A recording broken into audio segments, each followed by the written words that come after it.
Hi, and welcome back to Mimic Decision, where a bunch of regular ass nerds get together to play Daggerheart-ish. Tonight, we are going to continue our ongoing campaign, the Veil of Vesir. For those who are coming back, welcome back. We'll get you into the game as quick as we can. And for those here for the first time, I'm Matt. I'll be your GM tonight. With me are Tom, Tim, Josh, John, and Aubrey, continuing their roles in the campaign. And throughout tonight, we are going to be tossing some questions to the audience to get your input to help steer the story. So keep an eye out for that. As always, if you want to see any of our backlog, you can find it on our YouTube, where we have the previous episodes of this campaign, as well as some one-shots and mini-series. And keep an eye out for something new there, possibly in the near future. In that line, but less near future, do keep an eye out for some time this summer, probably around June. Most of the people here at this table, as well as a couple other friends, have another campaign that we've been running on the side, not live streamed like this one, but we have been recording it, and we'll be releasing it in podcast form. That will be set in our world of Cavalor, a different custom setting with a completely different campaign vibe. So keep an eye out for updates on that, and we'll let you know as that becomes available, like I said, sometime this summer. All of that out of the way, let's get down to what we're here for today. When last we played, our party had been split in three, really. Our druid Azalea had gone off scouting and had disappeared from contact for some time. We will come back to her today and see what's been going on there. In addition, our two groups, Team Torbid with Tormund and Tambid, took off following a smaller group of bandits with a large group of hostages. This led them to a small encampment that looked like a small town that had been somewhat fortified, though certainly fallen on hard times. A bit of scouting let Team Torbid find the hostages, and they made a daring plan to speak to those hostages and help them escape. That daring plan more or less succeeded when they went and convinced them that they should be trying to get out. And in an attempt to make a distraction for those hostages, a slightly earlier, slightly louder distraction was made as Tormund made a bit more noise than planned. But Tambid did drop one of the guards in that same moment. So we'll have to see how that plays out. Now, on the other side of things, Team Baymor, Belu, and Morella had teamed up with a couple of stab-happy goblins to chase down a larger group of bandits and hopefully their hostage, the potential ransom target, Thalia Colville. Their search brought them to a large island fortress, which the goblins said had not been there when they had been living on this rock not long ago. The goblins, however, led our troop in through a clandestine water operation as they swam in through the latrine pit, essentially, and made it to a grate. Sneakily getting Morella and both goblins inside, Belu was in the middle of twisting and using his farm strength to tear open the last bar wide enough to slip through when a guard opened the door. And that is where we will continue today. But first, if you'll permit me to go on another pre-session tangent. As we've done in previous sessions, we're going to take a moment to look at a different part of the world. But at the same time, this is all happening in the same day or so as our players are getting about their activities. So previously, we've been in the Packlands, in the home of the Orc-Sortium. We've gone to Coyatel and seen the home of the Fungrel of the Chone, as well as their allies, the Druids, and their less allies, the Conics. Today, we'll go to Limios, the northern mountainous land of magic and warcraft. Limios is a hard land. Not a lot of arable land, not a lot of agricultural jobs. They have largely been a industrial country and one of mercenary contracts over the years. They are also known for their hardline defenses of their properties, with almost no exception nearly no Limian fort has been captured, or town for that matter, has been captured intact. We'll get to that in a second. Today, we focus on a man named Alatin Brightburn. He's a captain in the Liminal Guard, the armed forces of Limios. He runs a small fortress. Its name isn't even really worth noting, on an island to the east of the Limian mainland. Captain Brightburn oversees a force of approximately 30 troops of a mixture of fighters and wizards and the like, spread throughout, as is common in Limios. And it is in the middle of the night, maybe about 3 in the morning, in fact, when Captain Brightburn is awoken by the sound of laughter. Not any kind of genial or amicable laughter, but something a little more sinister. And he awakens to see torchlight flared in his room, blinding him as he looks up at it, and the torch holder looks down, and he sees the shadows of 4 different men standing around him. One of them holds the head of his second in command and throws it on the bed on top of Alatin. The man holding the torch looks down and says, "Give us the key, and you can live." Captain Brightburn has a key.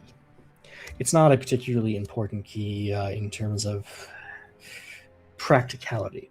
It opens a gate in this fortress down to the docks that access to the boats. It's not a gate that couldn't be broken down. It's more of a symbolic gesture, really. What's at stake here is the tradition of Limios. Limian buildings, civilian and military, are built with magical firebombs in them from the day they're made.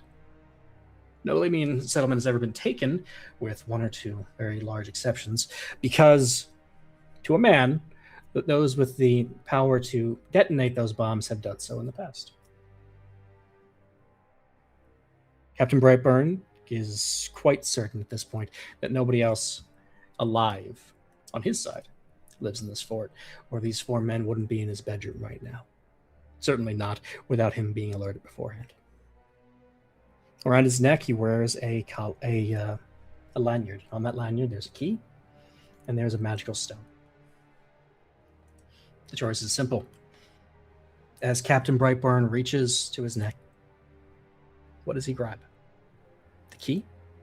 Does he preserve his life at the sake of his tradition? Or does he grab the bomb? Now, I do know that this group has been somewhat bloodthirsty so far, so I don't think I'm going to be too surprised here. But the question still is to you, chat: key or bomb? Let us know.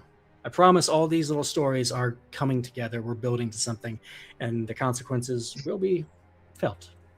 He's lying to you. But let's hear it, chat. He's just writing a short story on the side and comes to us with questions when he gets stuck. Resuming C2E65. Chases and trees. Alexa, stop.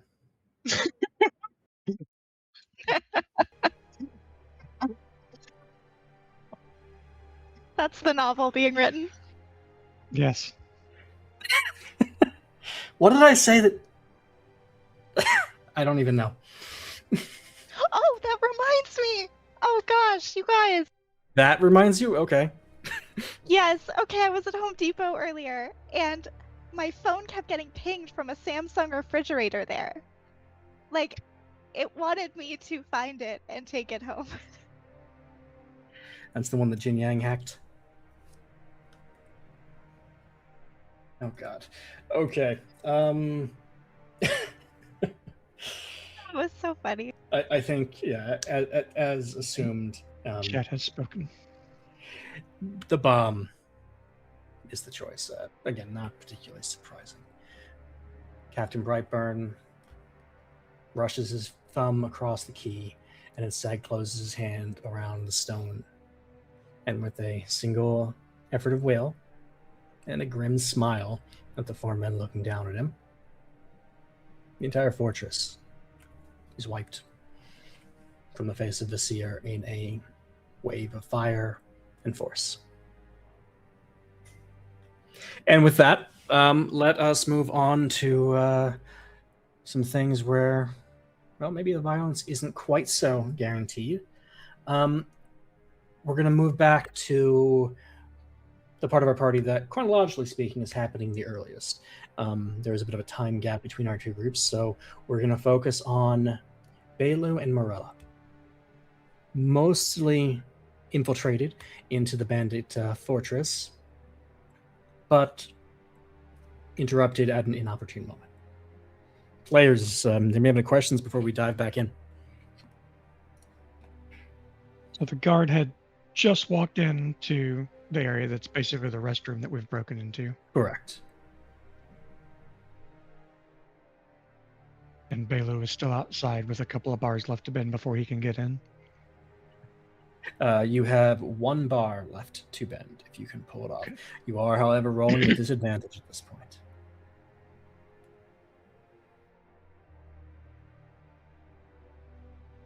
Maybe we can get the guy to help open it for him. Mm-hmm.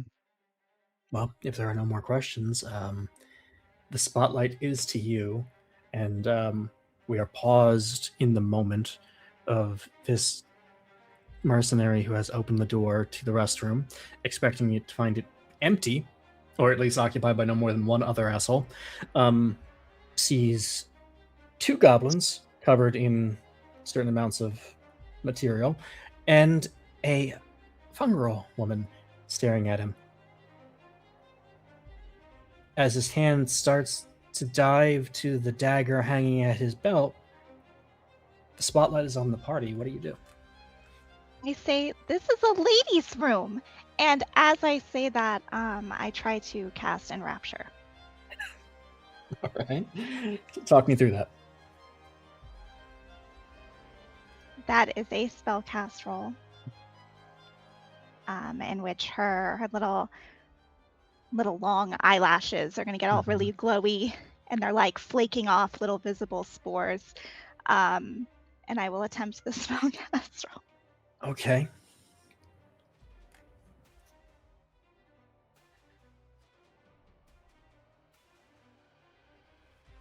And your spellcast roll is what trait is that?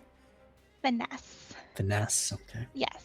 So that was a 16 with hope. A 16 with hope. Okay, take your hope. That's a success. This guy is caught kind of flat-footed. What is the effect of Enrapture exactly? A target's attention is fixed on me, narrowing their field of view and drowning out any sound but my voice. This man has just been hit with kind of a triple whammy of A, there's goblins and fungus in the bathroom that he didn't expect. B, this spell just smacked him. And C, he's still trying to figure out, is this the ladies' room? So he's just kind of looking at you and like, yeah, he's got eyes nowhere but you. And he looks absolutely confused and a little terrified.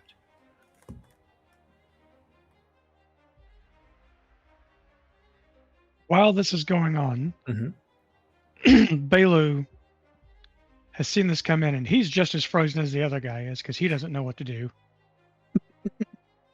Oh no, friendly fire.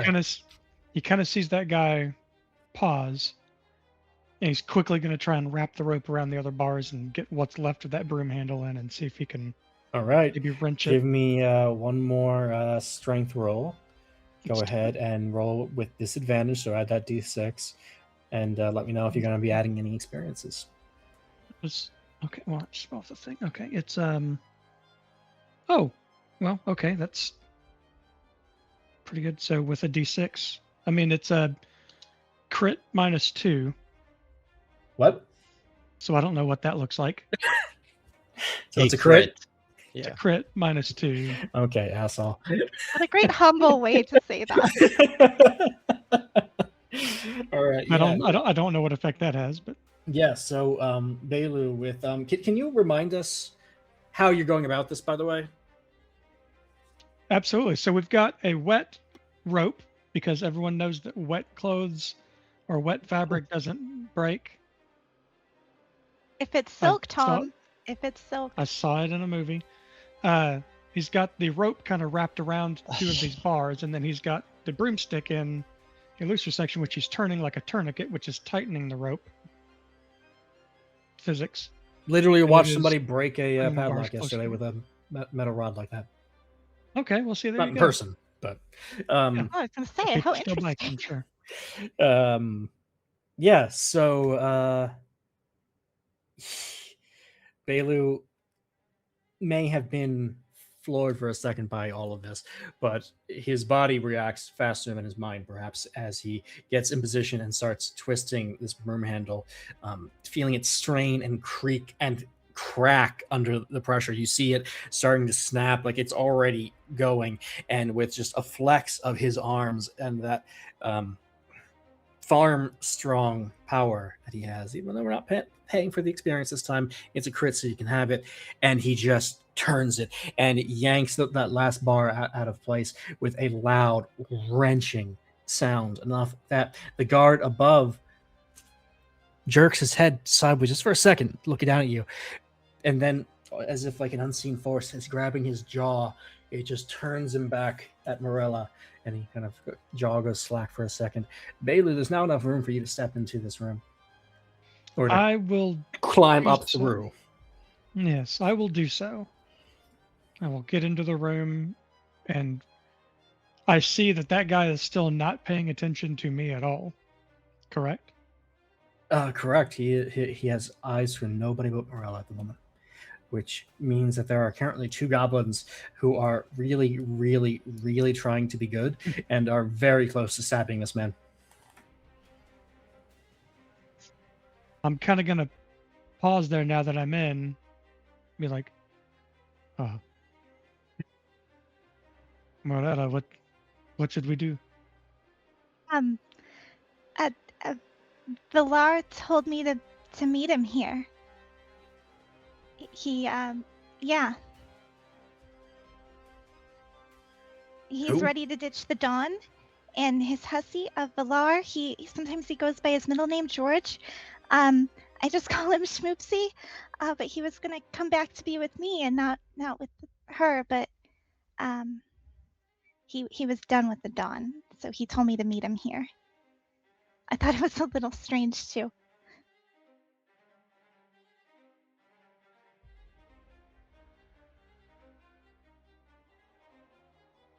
He draws his dagger. You shouldn't be here, miss. Oh, I know. I know.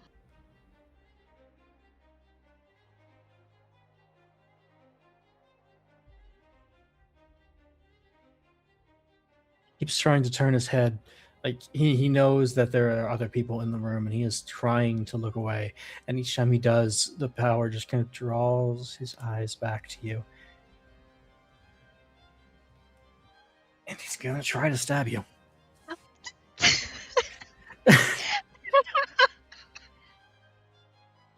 The spell doesn't stop that, right? Nope.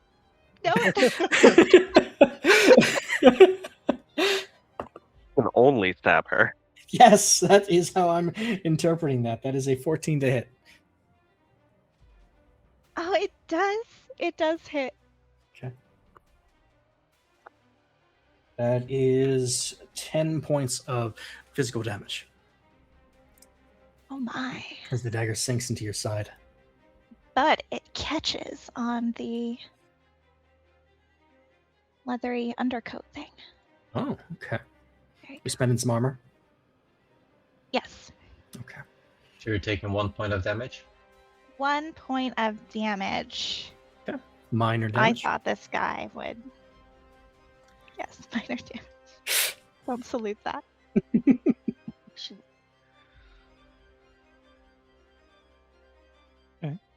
Well, I guess.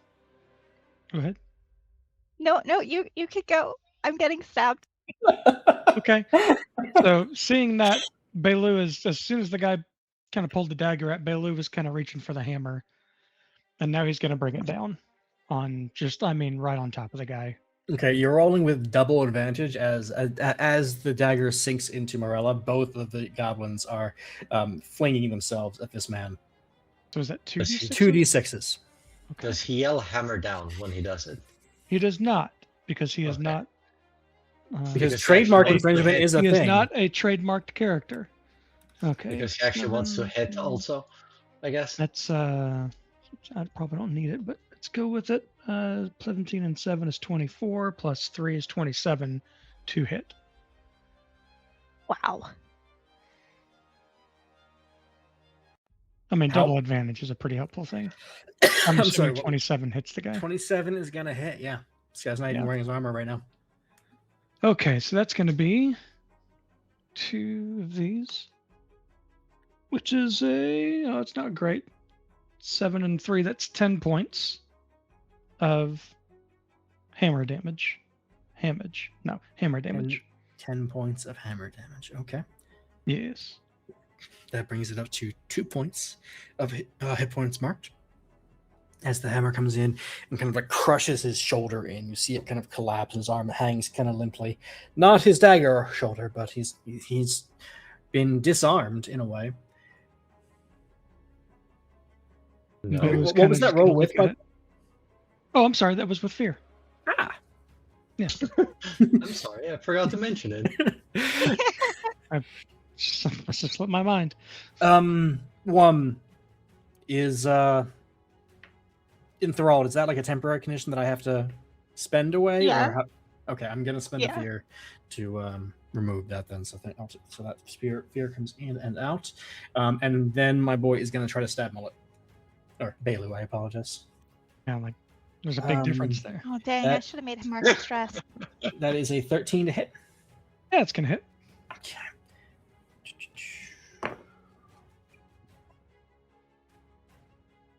That is 8 points of physical damage to Bailu. Ooh, okay. That is a minor damage. Take your point. And spotlight back to the party. Also, you guys are kind of relying on the element of surprise here, and it is kind of on the back of what one was able to do to this man in the first second of just throwing him off his game. So from Morella, I think I need a presence roll. A presence roll? See how off his footing this man is right now. 14 with fear.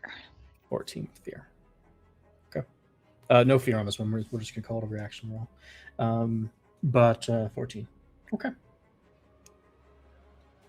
Sorry, spotlight is to you guys. Go ahead.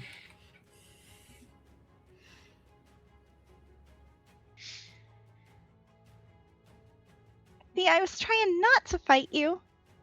We don't have to fight. You could just let us in.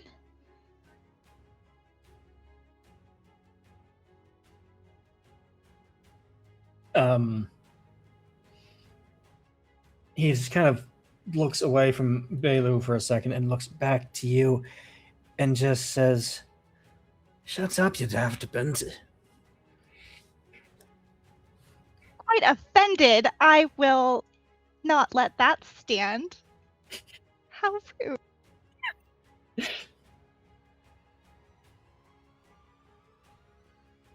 Gosh, there are so many things I could do.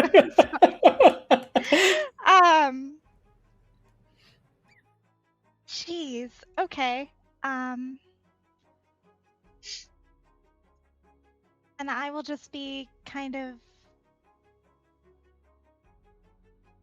weird. I'm gonna spend a hope. How weird. Fairly weird.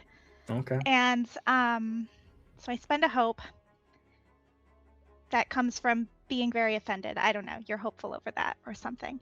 It makes sense. And the air gets a little different around this guy, and probably Billu as well, since he is right there. Okay. And something begins to form Oh God. in like inky blotches of like dusky blue, and it appears to be a fungal, but it's not totally opaque.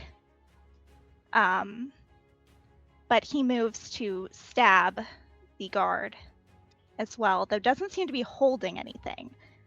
But it's like he's holding something, but you can't see him holding a weapon. All right, well, that's rad. Why don't you tell me mechanically what's happening here? Mechanically, I'm doing a spellcast roll after I spend my hope, Okay. which I have done. So And what is this I called? do my spellcast roll. This is called Midnight Spirit. Yes. And so this is 17 with fear. Okay. And he will take a number of d6s equal to my spell cast trait. Okay.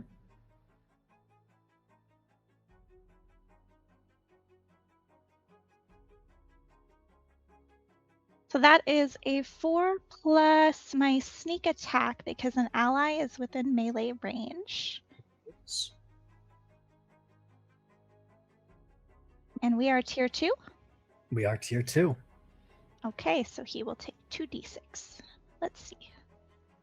So that's 6 damage. So that was 4 and 6, so 10 damage. 10 damage. Okay. That does break the barrier into major damage. Thank you. Major damage. And that is sufficient to finish him off. 2 things happen as he falls. One, he lashes out with his blade again and catches Bolum across the chest. Not super deep, but right across, leaving a bloody trail. Bolum has taken a point of damage against his hit points. He kind of cries out a little, but puts on a brave face. The other thing is finally regaining his senses and realizing that he is losing this fight. He tries to shout and warn the others. That 14 will be the difficulty of this roll. A 15 or higher is required.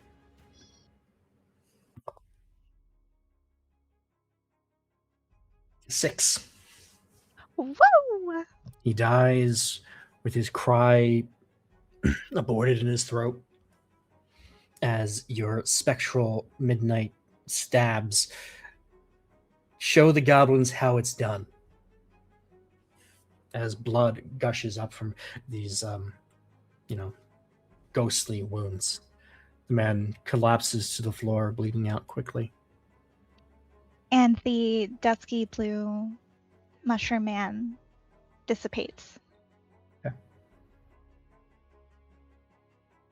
Does he have a name? No. Okay.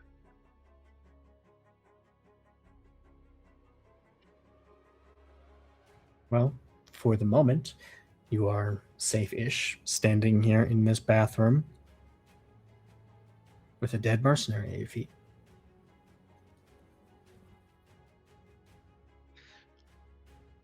Billy's going to reach down, just kind of grab him by the belt and pull him into the bathroom and then close the door back. Sure. As you do so, you get a good look at him. Oh, I'm sorry. Good. I almost had that handled. You are quite good. It's no. Hey, you really stabbed him. Like I needed to help in some way.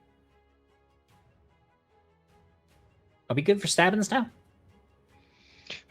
You may stab this one as much as you wish. He starts kind of absent-mindedly stabbing it. The others are still open. As you look, you get a better look at the guard. He is a young man, probably in his early 20s, human by the looks of things. A little chubby, actually. Does he look familiar? No, I don't think so. Okay, good. Well, he is in fact just, looks a little soft to mercenary work, to be honest. He's wearing just plain brown trousers, a red shirt now stained to darker red in places. Red shirt. and holding on to, loosely that dagger that he had been using.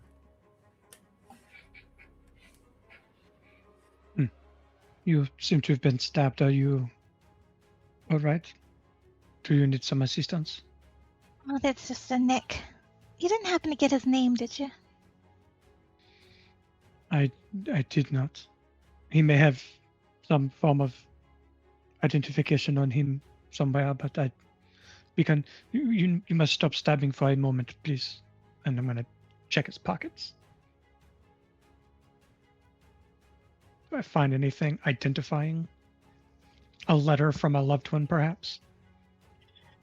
Let us see. Do you find anything in his pockets? Yes, maybe a Dear George letter or something. Do you find 3 He gold left coins? behind 8 puppies. Oh God, Good no. lord. Jeez. So you do find 3 gold coins.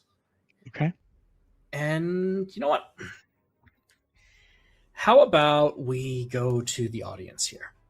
Because I'm going to give you guys a piece of loot. And I think we can let them help decide. Okay. I'm going to give you the name of 4 items. The first one is Ring of Silence.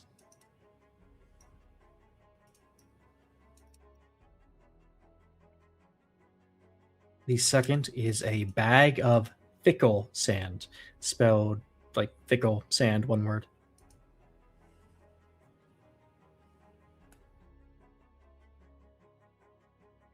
Okay. A ring of unbreakable resolve.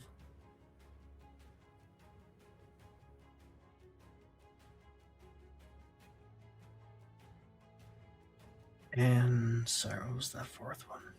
Let's see if my scaling works. I guess.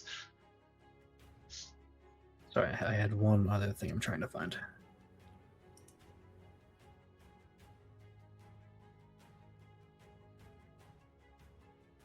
What is that? Oh, Clay Companion.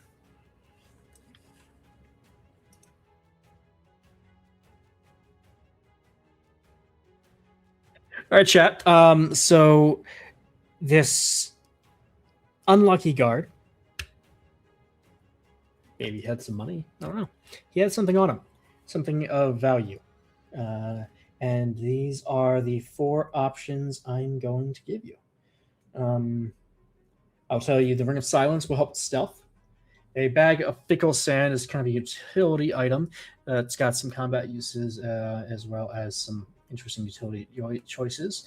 A Ring of Unbreakable Resolve allows the players to use hope to cancel some fear. Not as useful, obviously, as the protection they already have, but maybe something reusable they can want down the road. And a Clay Companion is another kind of utility thing that gives you access to a small, shapeable clay mass that can do things for you.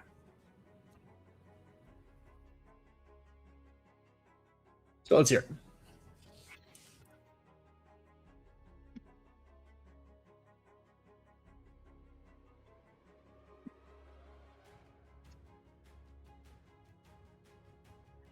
Was it a shapeable clay mask, you said? Yeah. Okay. Because I heard it and I wrote shakeable clay mask, and then I was staring at it like an Etch-a-Sketch or like... You can shake pretty much anything. Like, anything is shakeable if you're strong enough. Well, I mean, it's not untrue. Not sure it's useful, but it's not untrue. you Right. shouldn't shake something, so... No, There are some certain things things you there. should not shake. Cans of Coca-Cola, Babies. Yeah, maybe. Yeah. Babies should be Like a higher on the baby. list. Yeah. Thin cans of Coca-Cola, maybe. Oh, we have that is a full 4-way It is split a- on. Yeah, it is actually an actual 4-way tie.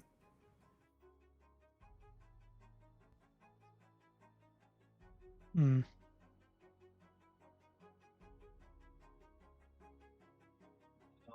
Are we gonna get any more? wait. We have a tiebreaker coming in.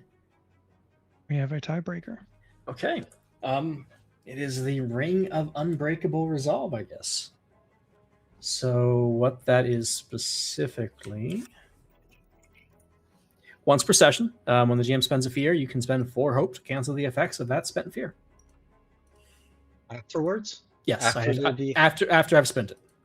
Okay, so when you describe the effect, basically. Correct. Yes, you don't have to use it on a guess.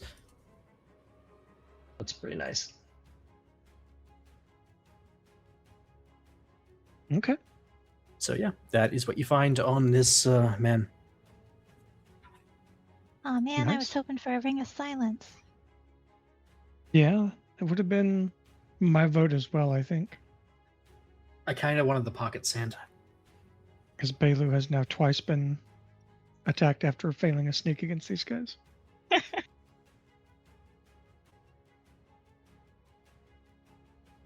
Okay.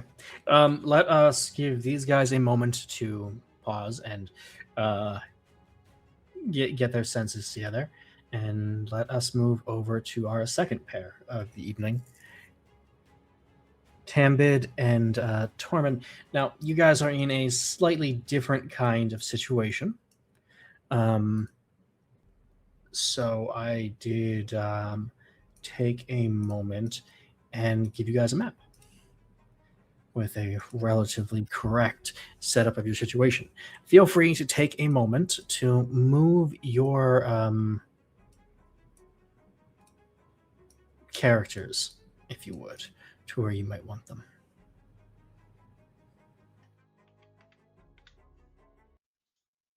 Well, yeah, we're trying to get Tormund on the boat is the first thing. So I guess we're down there. Yeah, so the big group above you obviously is where the group of hostages are. The guards are relatively self-explanatory. And don't forget, Soren is in the woods.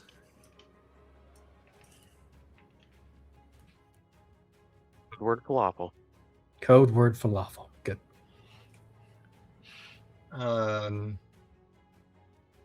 Well,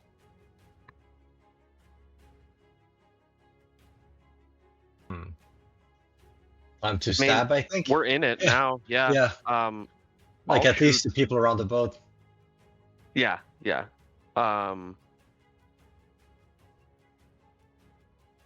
ahead.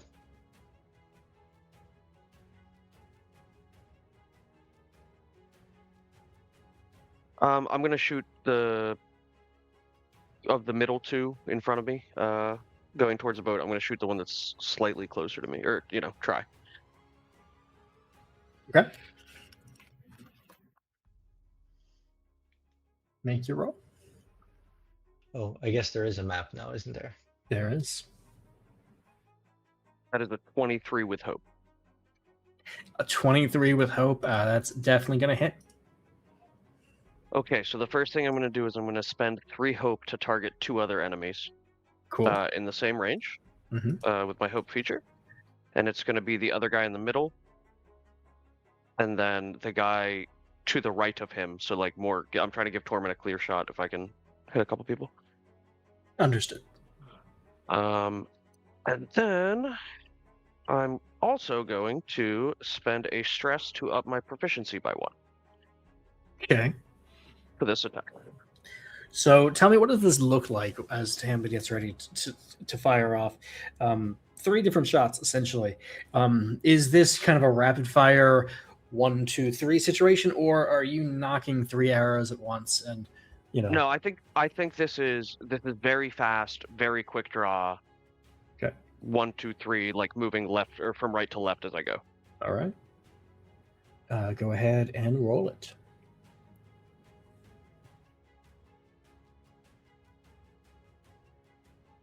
That is 15 damage. 15 damage. Okay. That is major damage on all 3 targets. That's 3. They kind of cry out in shock, pain, anger, take your pick, as those shots land. Now I'm going to show you the secondary effects of rolling with hope during this encounter. First and foremost, inspired by your attack, Sir Gellin, moves over to engage the patrol closest to the exit and makes an attack and wounds one of them. Additionally, one of the hostages gets away.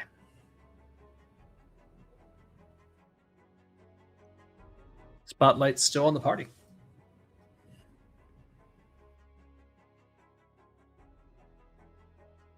You want to go? Sure. Which one looks the most wounded? Sorry. They're equally wounded. One closest to me is the one of the 4 I did not shoot. The 3 ahead of you are equally wounded. Yes. I will go for the one that's off by himself. Just kind of charge him. Okay. And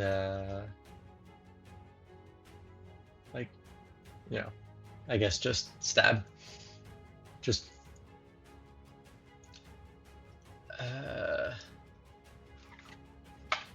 forceful push on top of it. What is behind them? Is it just into the water if I knock him back? No, there's a dock behind him. Okay. So it's into a dock. Guess that doesn't do anything.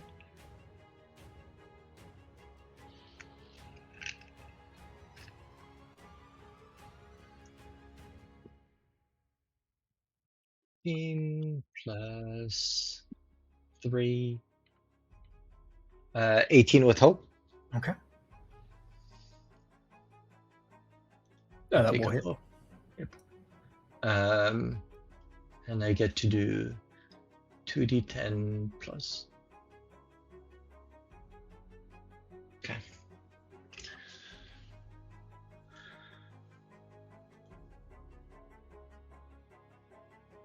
I do 16 points of damage. That's actually pretty low for 2d10. Oh, sorry. Plus the modifier, sorry. Yeah. 16 points. Yep, total. That is enough to finish him off. These guys are, kind of reacting very loudly to your presence, and you can tell the rest of the camp is gathering very quickly. That said, Spotlight's still in the party. Yeah.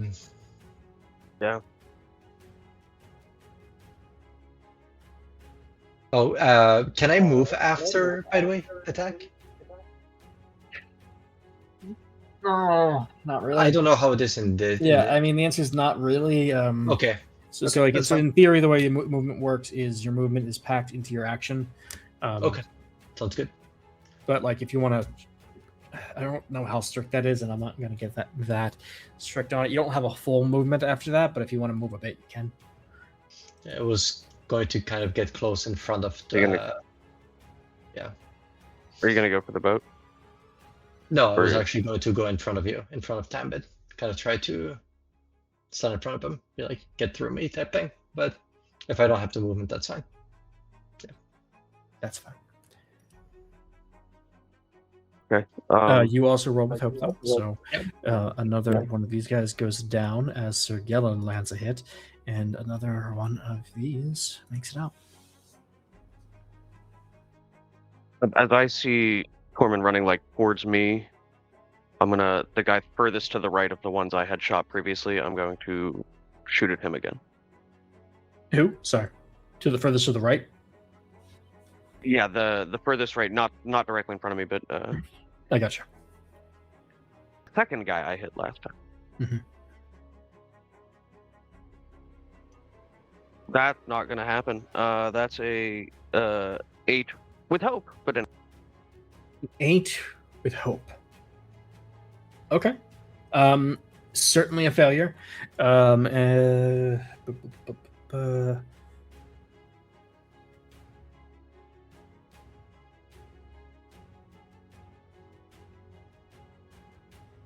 These guys are now moving towards things.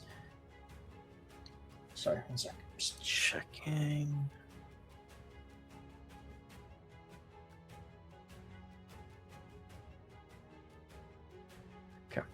One of these guys steps up and tries to tackle one of the approaching guards, and does manage to inflict a wound on him. Spotlight. I'm gonna spend fear. My turn. This guy's going to make his way here and take a swing at Tormund. I think you're good. That is a 5 to hit. This guy is going to make a run over here and take a swing at one of these guards. That is a hit. For 13 points of damage, putting this guy down. Spotlight back in the party.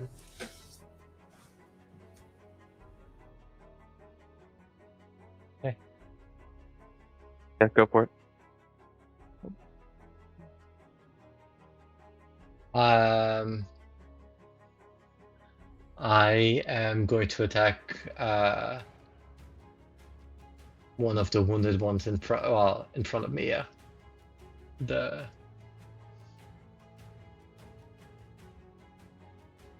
Are they named? Actually, no. Right? No, they're not. Just Yeah. you can still click and This one. ping them. Where's the ping tool? Just click. Hold your mouse button. Hold your mouse down on the space you want to ping. The people on stream are seeing which one I'm selecting because There you go. using the mouse, unfortunately. But yeah, that one. Okay. And I will stab.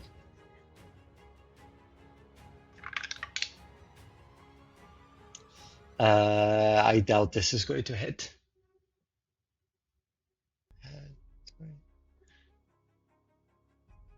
10 with hope. No, certainly does not hit. These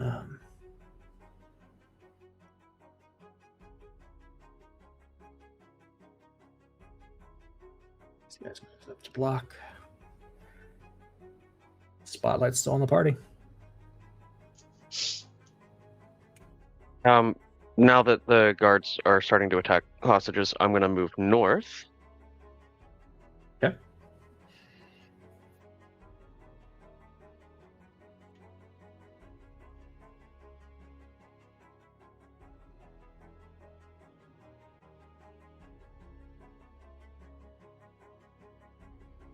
Right, so that guy in the middle that I just pinged, I'm going to fire at him. The middle right, I'll ping him again, sorry.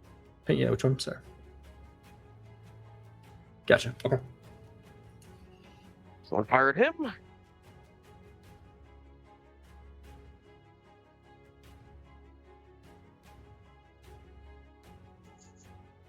It's a 13, but with fear. No, 13 And I Josh. don't know if 13 hits. Fear. A 13 doesn't hit. So that is a failure with fear. So with that, Sir Gellin is wounded.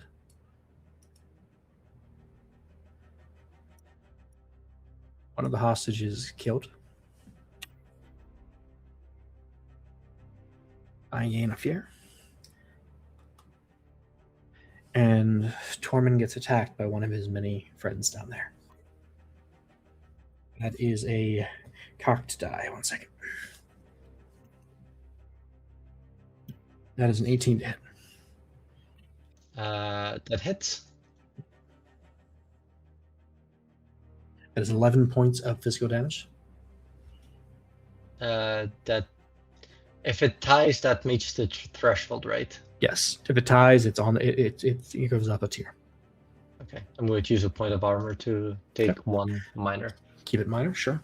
Yep. Spotlight is back to the party. And I can't hit anything. Second, I'm marking my health loss. There we go. Namit Tambid, you think it's time? Can't hurt. And I'm with yell falafel at the same time as I try stabbing that guy again. Okay. Make your roll.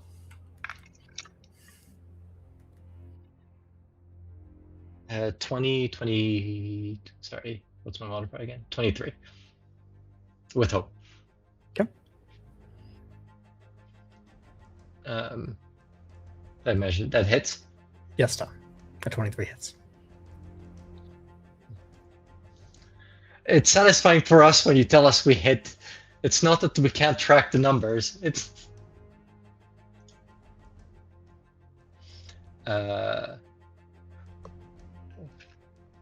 13. 13 damage. Okay. Which one were you hitting him? Sorry, it was this guy. Yeah, one of the weaker ones. Okay, that is enough to finish him off. Nice hit. In addition, another hostage makes it out. Nope, not you. Another soldier is wounded by one of the fighters. Spotlight's still on the party. I'm gonna try another of exactly the same shot at that guy in the northeast, Okay, sure. in the center. Have advantage for the since you're following up on a shot that you missed. Walking in your fire. That makes it 19 with hope. Okay. That hits. And then I'm going to do the same thing I did previously. Mark 3 hope, target the two guys to his right and left as well, Okay. and mark a stress to gain a proficiency to the attack. Okay.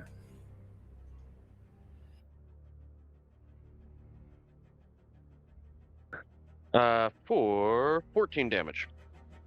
Another excellent hit, enough to finish off one of the three. Additionally, another hostage escapes. And the moment after your shot hits, while the word falafel is still kind of echoing, some 100 yards or so north of you in the forest, an emergent historian kind of gives a distracted, huh?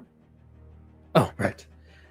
And a moment later, you see a tiny little flare of fire crawl up from the top of the treetops, almost like a firework getting ready to explode, kind of spiraling slowly, almost lamely into the sky, burning very underwhelmingly, really. And then it just seems to burn out and disappear. And then a moment later, there is a blossom of light that expands and fills the space in the air above the forest. The light expands to fill half the sky above the town. The boom is deafening. What little glass remained in the buildings around you shatters. And most importantly, perhaps, two tiny little firebolts branch out of this giant combustion in the air and torch the two remaining targets that your last shot had hit.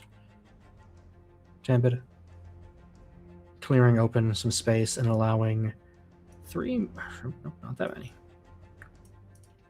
3 more hostages to make it out. The guards seem kind of taken aback at that, and the fighters seem a little steeled at that sudden blast of artillery. Spotlight back to the party.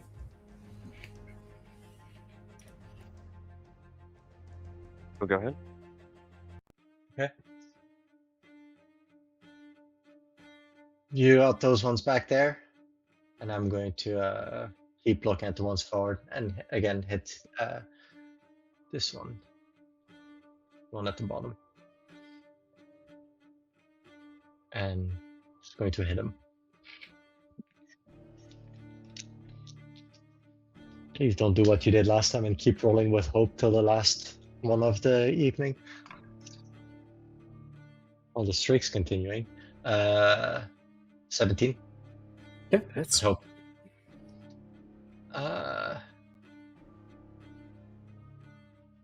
And I am going to I'm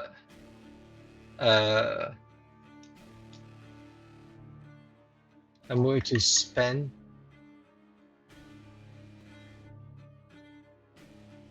oh, never mind, I was able to do that always. Okay. I'm dumb.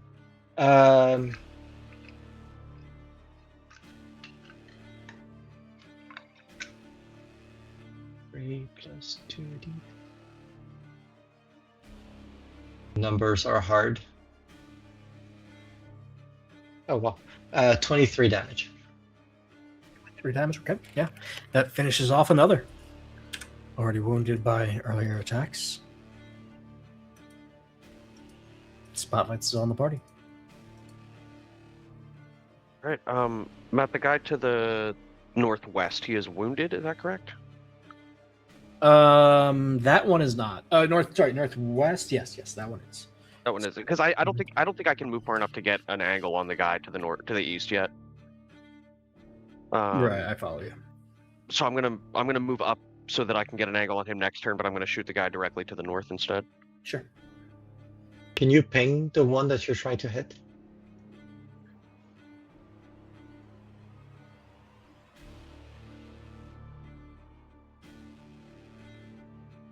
Yep.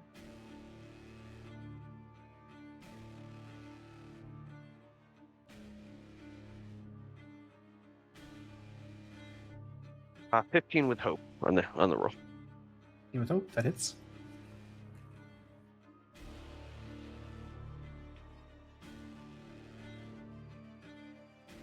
Nine damage. Good hit.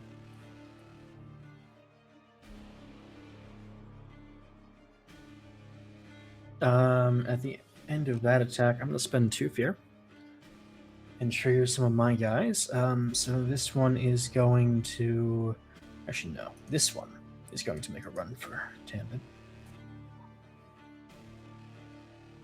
That is a 14 to hit. No. No? Okay, very good. The other one is going to kill a hostage. What a scumbag. Yep. Spotlight back to the party. There's been several, by the way. He's a real comeback.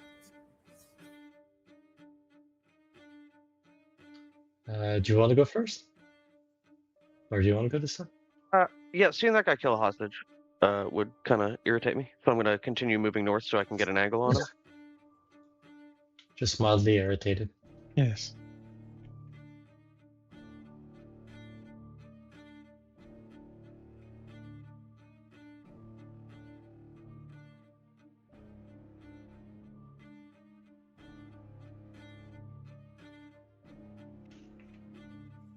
That is a 16 with hope.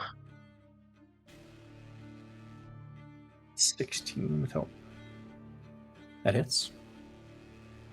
Now, clarification on my attack a creature, or 2 extra creatures. It says within range. That is within my weapon range? Yeah, I believe Right. so. Makes sense to me. So I could hit him, the guy to my north, and one of the guys by Tormund? Yeah, I don't see why not. Well, that's a nice ability you have there. Yeah, it's great. Oh,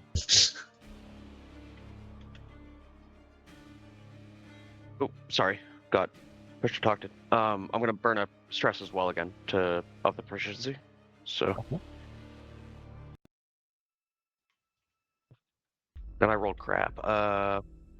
7 damage. 7 damage, okay. I'm going to wait.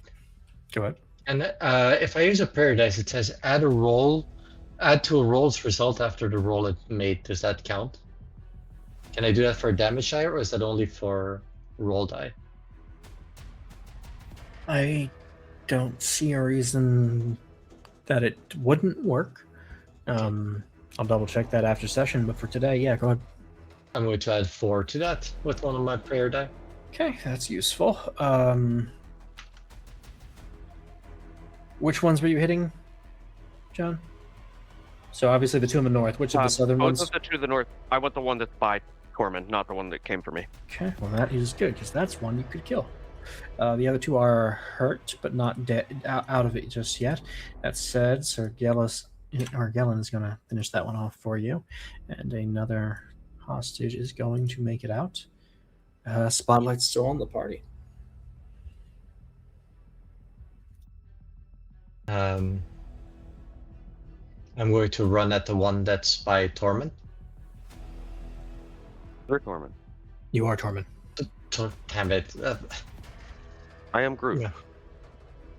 We are Groot. No. I'm going to run to the one that goes to Torbid, and And I'm going to attack him. Okay. Actually, to get this way, and I'm going to force soul push him.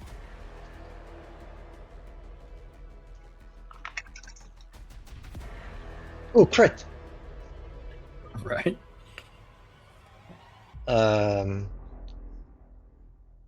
I'll allow 2 hostages to get it on a crit. Is it a real crit? Or is it like a minus Yeah. 2 crit? no, it was a real crit. Like 4 and 4. So that's like the full damage plus another weapon roll. Correct. The full dice damage plus. Oh, so the modifier doesn't count twice, unfortunately. 20, 28 plus the d6. Does the d6 count twice also from forceful push? Like I get an extra d6. Do extra Yes. dice count it also? Okay. Yeah, so it gets treated the same way. Like you get the max of 1, and then you roll. Okay. Anyway, 38 points of damage. Okay, that is plenty enough to kill him, and I think that was double checking severe damage anyway. Sure was good hit. That was 4 point. That would have one-shot him. Yes. Don't you dare ignore me and run to my friend. Or I assume a higher AC or evasion. Yeah. And in the process of that, the remaining fighters gang up on this last dude, and take him down. That is a clear field. Well, With that's not how I expected that most to go. of the hostages alive. That was unfortunate. I'm going to check. Is there any wounded, like people who are hit who might not be dead by any chance? No. The ones who were cut down Professionally. yeah, the cuts were quick, precise, and you can see how these guys dropped the other ones on the road without a real problem. Okay. As the fight ends, Sir Gellin just kind of raises the weapon he borrowed up into the air, and the rest kind of cheer with him. And the hostages who had been like rushing to the woods have stopped and are looking back and seeing you guys cheering and are starting to come back. And at their tail is a sheepish-looking Soren following them into the village. But let's stop with you guys here for the moment, and let's pay some attention to somebody who we haven't seen in a while. Azalea, you have been off on your own for a time at this point. Very, I think, practically becoming the eye in the sky for your group as they set out after the bandits, keeping an eye to make sure that you saw where they were going. And you were able to do exactly that. You made your way to the river fortress, the same one that Belu and Morella are currently infiltrating, and you saw the majority of the soldiers enter the fortress. However, before you could regroup with your party or attempt to relay any of this information, a sizable number of those troops, more than half by the looks of it, very quickly and abruptly left, taking no equipment, mounting no horses, no wagons. They simply left, crossed the bridge, and continued marching north at a rapid pace, once again moving in a way that seems almost unnatural in their ability to cross terrain that should be slowing them down heavily. You follow them for some time into the north, working your way through the Liminal Valley until you are in a forest just south of the Valkyrian border. You eventually find their destination. It's hard to miss once you get close. From a distance, even your sharp owl eyes couldn't make it out, but as you approach, you see nestled in the trees is a tower. The top of its spire breaking up into what looked like individual evergreen trees, reaching up into the canopy around them. The tower itself covered in branches, all growing their own, pine needles and foliage. In some places, you can even see birds and animals nesting and moving among the branches around the tower. But it is, at the end of the day, very clearly a tower. It is made of this brown stone that blends in well with the tree trunks around it, if not being an exact match. You see various windows and balconies spread around it, not in a particularly organized method. This is kind of a almost living building. It seems like there is something odd about it, about the configuration. It's not defensible. It's not necessarily aesthetically pleasing. It seems, like I said, almost haphazard.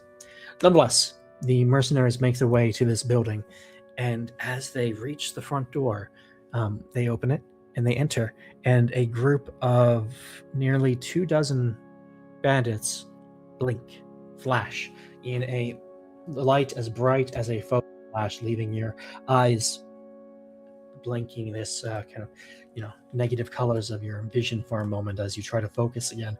You look down and you see only 4 of the soldiers remain standing in the hallway. One of them, very clearly the captain of the well-made gear. His looks the best.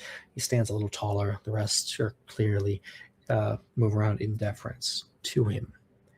None of them seem surprised at the disappearance of their friends, and they are in communication in that foyer.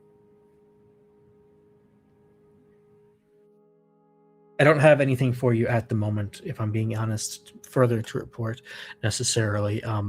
Some of what happens here will be dependent on what happens with the other groups still. But at this point, Josh, where is Azalea? What are her thoughts? It's been a while since we checked in with her, having followed up to this point. What do you think? What would your plan be? How far away am I from the rest of the group, or I would say about 2 hours flight. Much cut off.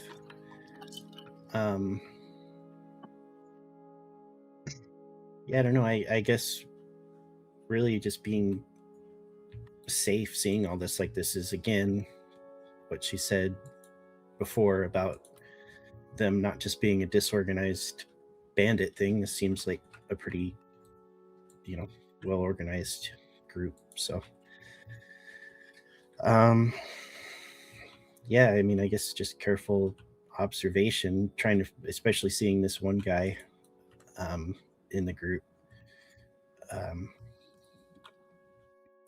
So it seemed like he was the leader. Yeah, of the 4 who remained in the tower after that little bit of magic, it's very clear that the others all kind of, you kind of saw them, they almost form a line as they each spoke with them and left, going off to do their own things. Eventually, you saw him disappear and reappear some couple minutes later at the highest balcony, nearly at the top of the tower. Gotcha. Yeah, I guess I would just try to take mental notes of what this guy looks like, and that way I could report it later. Just Sure. Try to stay out of the way. He's a larger man, probably 6'4", 6'5", not particularly broad, kind of long and string beanie almost, but he moves with kind of an assurance. It's a little jarring almost. But he wears very well-made equipment, obviously, and you watch as he stands there, and he appears to be picking up these glass orbs from his desk and taking a moment to speak to each one and listen to it, put it down. Occasionally, he stops to take notes. I apologize. As I said, there will be more to give you here as we move on with the rest of the group. But for the moment, there is a bit of peace here at the tower. The man seems to kind of relax, leaning back against his chair. He pulls out a bottle of alcohol and seems to kind of just be taking the night to himself as you watch. You take a moment to really embed his features in your mind. He has kind of sharp facial features, tan skin, a bit of kind of like a 5 o'clock shadow coming in, not as thick as a full-grown growth might be. This is another young man. He's maybe 25, 26. Okay. And he looks kind of awkward still, oddly enough. Like, he moves with assurance, but his appearance is interesting. The others you have not seen without or haven't gotten as good a look at, but this one you'll remember. Okay.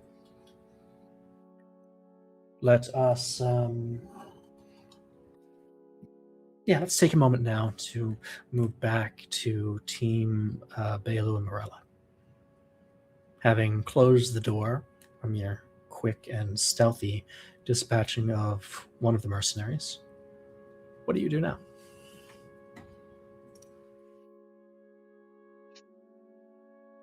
Well, now that we've searched him, the goblins are getting the stabbing out of the way. Stab sound, stab sound, stab sound, stab sound. We kind of have to figure out what to do. We're basically hiding in a bathroom of a compound that we believe has like 25 guys left, maybe. Quite a few, yeah.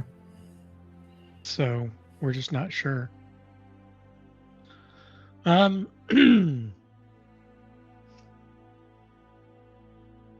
I know you are capable of doing some things around changing the ways that you look. Do you think that perhaps this is a time to try that, or should we continue as a group?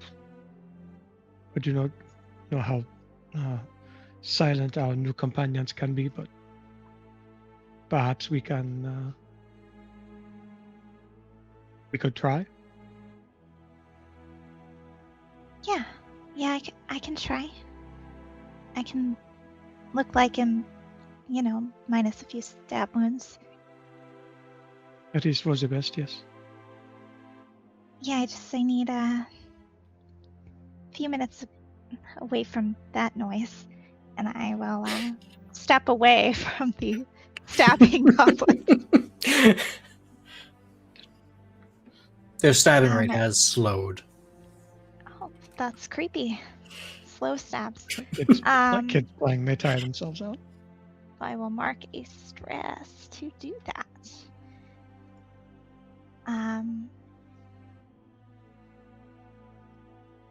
Don the facade of any humanoid you can picture clearly in your mind. Okay. And what humanoid do you picture clearly in your mind? This one who is now dead in front of me. That makes sense. Can you picture him clearly without the smash face? Yeah, I think she got a good look at him when he first came in before He the was pretty hammer went enraptured. in his head. They were locking eyes for a bit.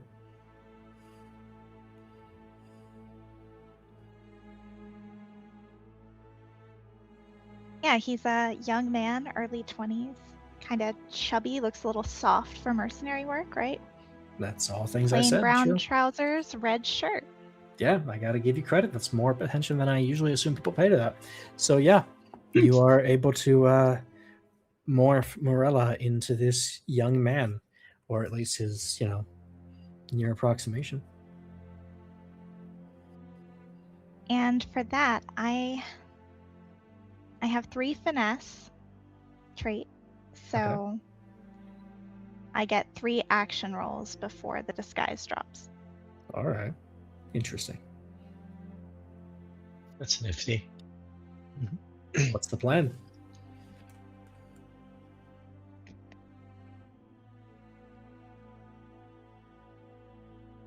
I guess I'll try to find the halfling, find out where they're keeping her. What are you gonna do? Yes. I can either stay here with the goblins, or I can leave them to their stabbing and try to sneak around as well. Perhaps if I could follow you, and if we are caught, you could say that you have captured me. They would go to lock me up, and then perhaps you can set me free at another time. Or I could let you go and do something that you are obviously much more qualified than I am for. Which would you prefer? Oh, don't make me choose between having you sneak around or leaving you here with No, a couple perhaps, stab-happy goblins. What if they get bored and they start stabbing you? perhaps it is not something that you need to choose. We won't stab new daddy.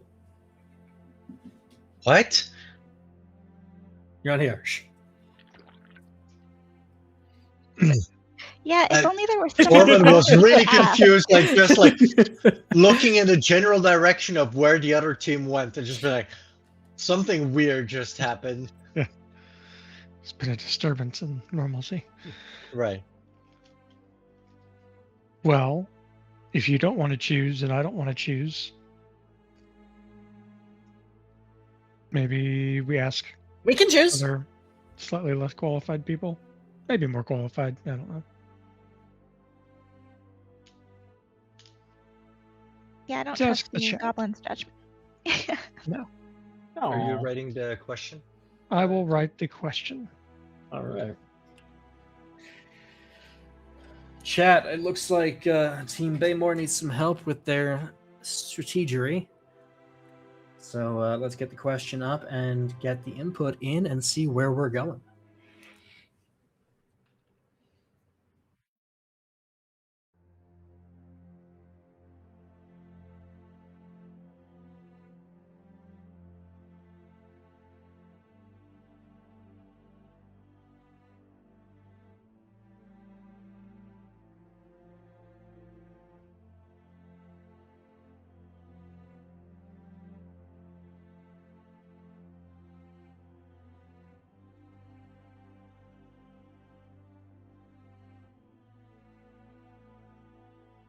Throwback humor to the start of the stream there. Yeah, the options are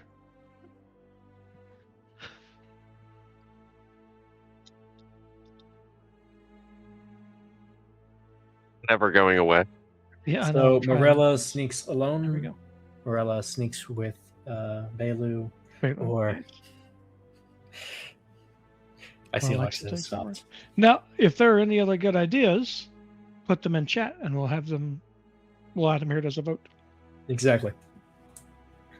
because these are perhaps not the best ideas, just the best ones that we could think of. Don't forget the goblins are also assets you can make use of in these plans. It's true. I suppose we could send the goblins on a distraction stabbing spree that will last who knows how long. Yeah, that's kind of what I was thinking. Like, if anything goes poorly, at least we have goblins, so we can be like, no, it was them. Yeah. You can tell the difference between the characters in the two parties right now.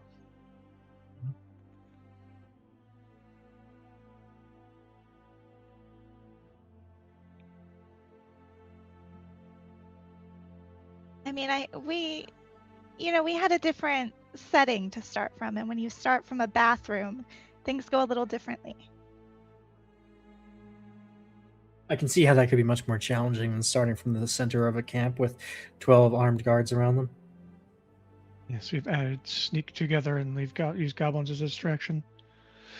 Though that could also work. We can put in like a secret, D, and have it be sneak.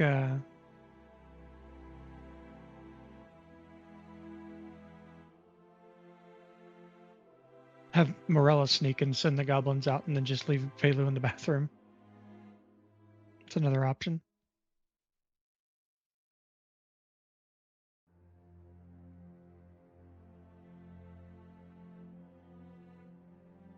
All right, we've got some C votes.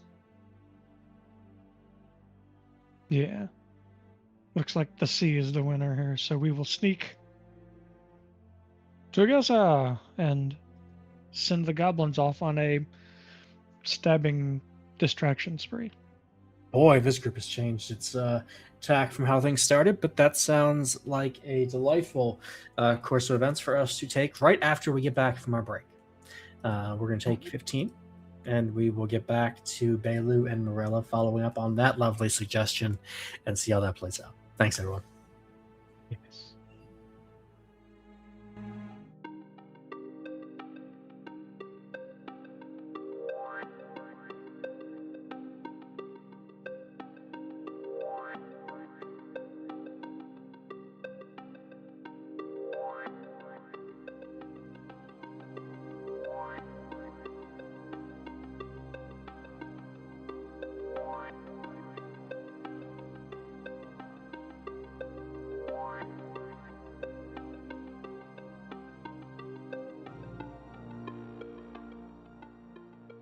And welcome back to Mimic Decision as we continue tonight's session.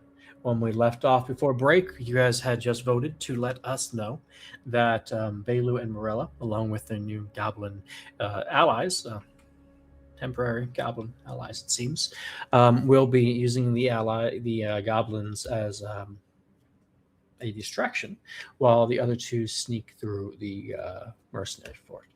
Perfectly reasonable, and that is what's on the plan. Does anybody have any questions before we dive back in?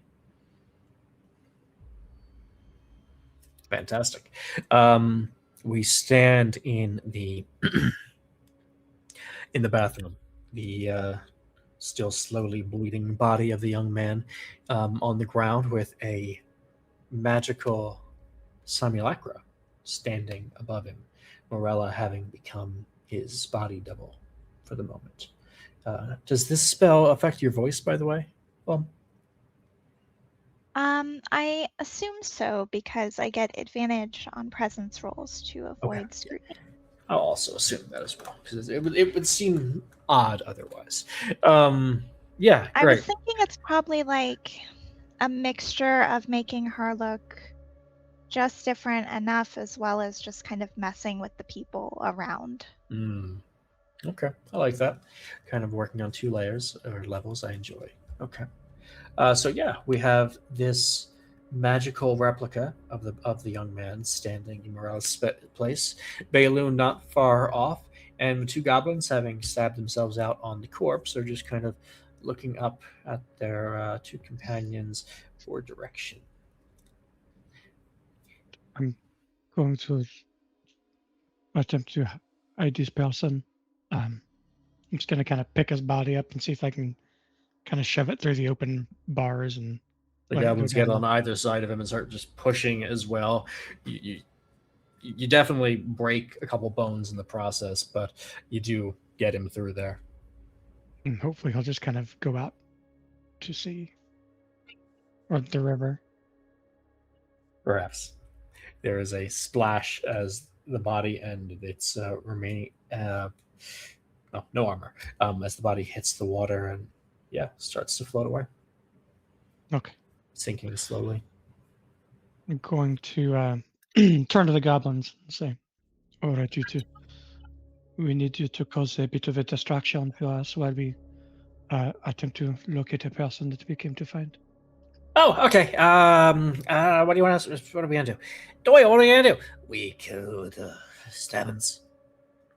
Yeah, yes, perhaps you can do the stabbings, but when you do it, be careful not to get hurt yourselves. Also, perhaps meet us back here in about 20 minutes. Be sure you are not followed so we can escape. Doyle looks at you. Yeah. Bolum looks at you. What's a 20? Also, what's a minute? You will see the sun's position in the sky. It is about here right now. When it is closer to here, that is when you come back to the bathroom, and be sure you are not followed. Also, be sure that, any distraction that you cause will cause guards to come to you, so be careful about how you go about doing this. Do not get out. Stairrooms until the sun's over there. You just do not get out, and if you can avoid it, and please do try to avoid it. Oh, we can only be so safe. We're gonna be stabbings. Yeah, Yes. of course, but perhaps there is time to stab and there's time to retreat, so you do not get stabbed back.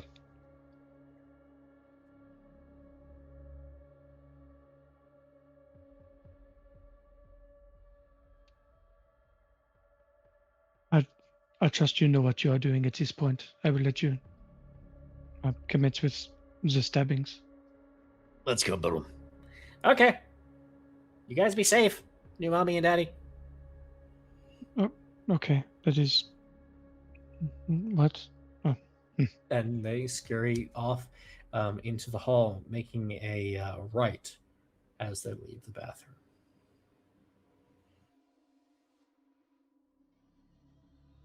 They will either be back here in 20 minutes exactly, or tomorrow. I am not sure which. Yeah. Are you? Yes. We should probably use the time they are going to buy to locate. Probably. The Corvette Should we be girl. worried about them? Should we be? Outside, you hear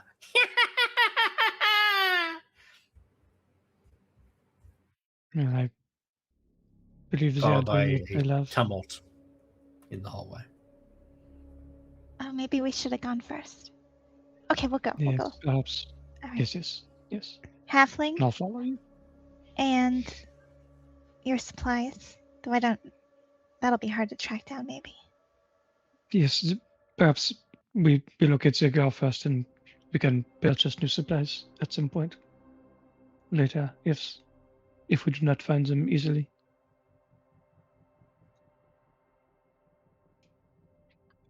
Okay, and I will exit the safe haven of our bathroom. Okay. As you exit the safe haven of your bathroom, you see three other figures, two men and one woman, dressed much as your disguise is, cross in front of the bathroom before you, running and kind of shouting, "Hey, wait! We got to stop them!" And you can hear the goblin laughter kind of echoing down the hall to your right. The three figures don't stop to look at you as they run by.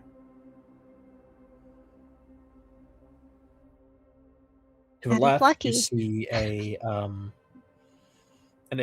lit area with several torches or sconces lighting the area. You can see what appears to be a well-lit table with a pile of cards and coin on it.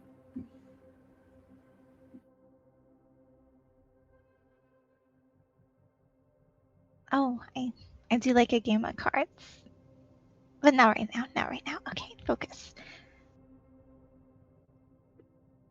So what is to the right? To the right is a hallway that you see kind of curving off, or not curving, but turning off to the left. To your left is a room that has that card table in it and some probably other doorways, it seems, from where you're at. Okay, I will go right. You will go right. So following the goblin and the people? Oh, I guess not. Maybe not. Well, I don't know. I don't know the layout here.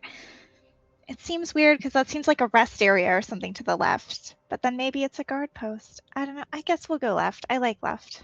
From what you saw of this building from the outside, it's kind of like a big triangle, roughly. Not exactly a triangle, but like it's got long sides that all seem to connect to each other in their own way. Very yeah, so- solid, strong shape. Okay. That's true. One of the strongest shape, some might say. What do you call it? You enter the room and you find that there is a large kind of round table.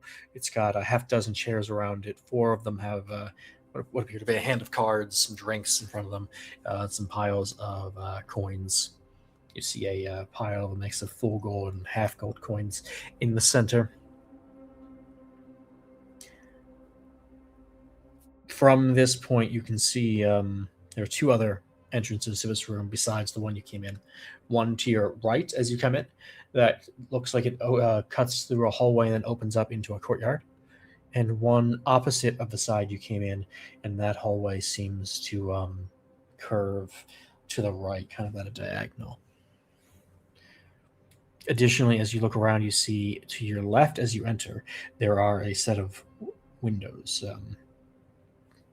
almost more like arrow slits, to be honest. And looking out of them, you can tell that you are looking out at an angle from the left of the main entrance, looking down at it. So the main entrance is below a level that comes up into this.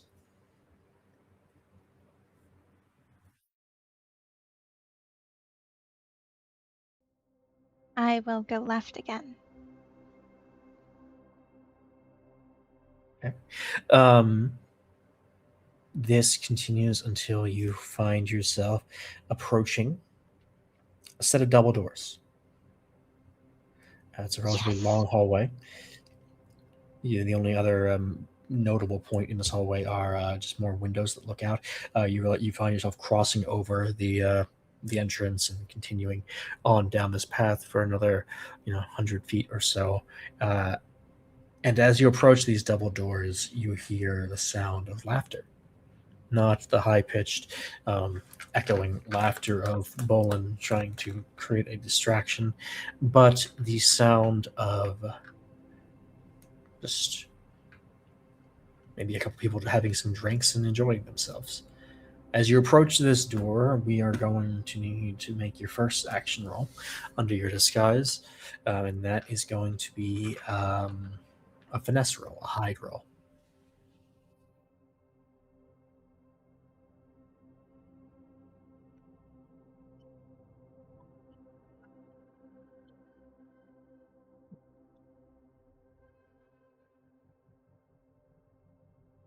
That is a 14 with hope. Okay. Is that good? That is sufficient. Because anytime I would be hidden, I am instead cloaked, which is like a better hidden. Interesting. What does that mean?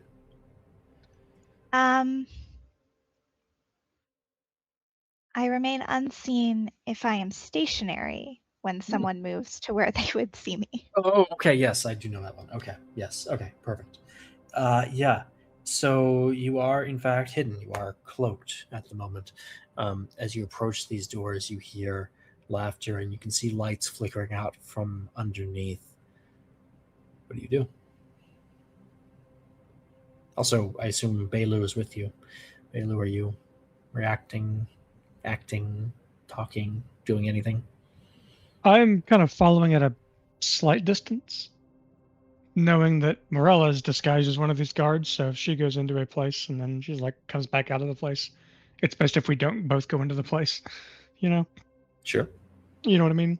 Mm-hmm. So Bailu's following at a distance that keeps Morella in eyesight, but is also just sort of not trying to interfere with whatever sneakings she's up to. Okay. If I am eavesdropping, do I hear them saying anything, or they're just like laughing and tra-la-la? Yeah, so you can definitely hear conversation through the door. Not much of it seems particularly interesting. For a moment, one of them is talking about a girl that he had met at a nearby town. Another transitions into a story about a fight they had been in one of their more recent contracts. They just kind of keep going back and forth with that sort of thing. More one-upsmanship, really, than anything of note.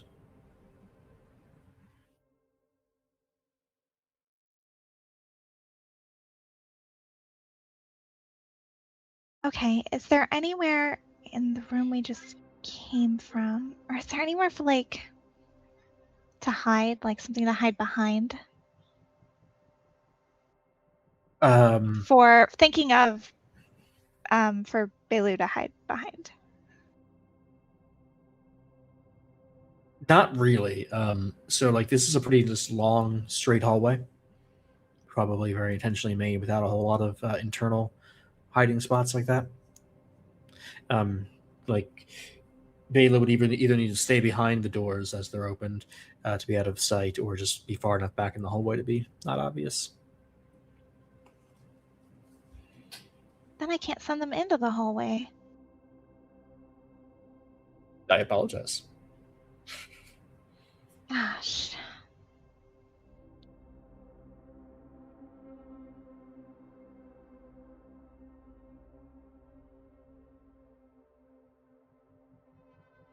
Frickin', do I go in the room? Do I go in the room? Should we ask chat?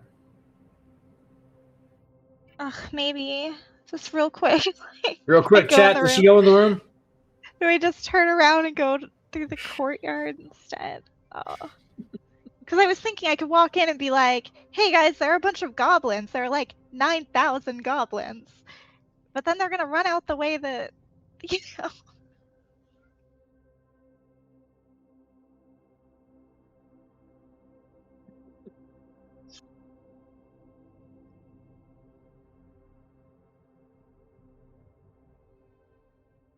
Nomad, you monster.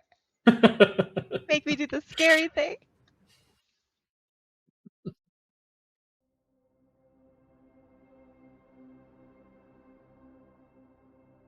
As a bloodthirsty But chat.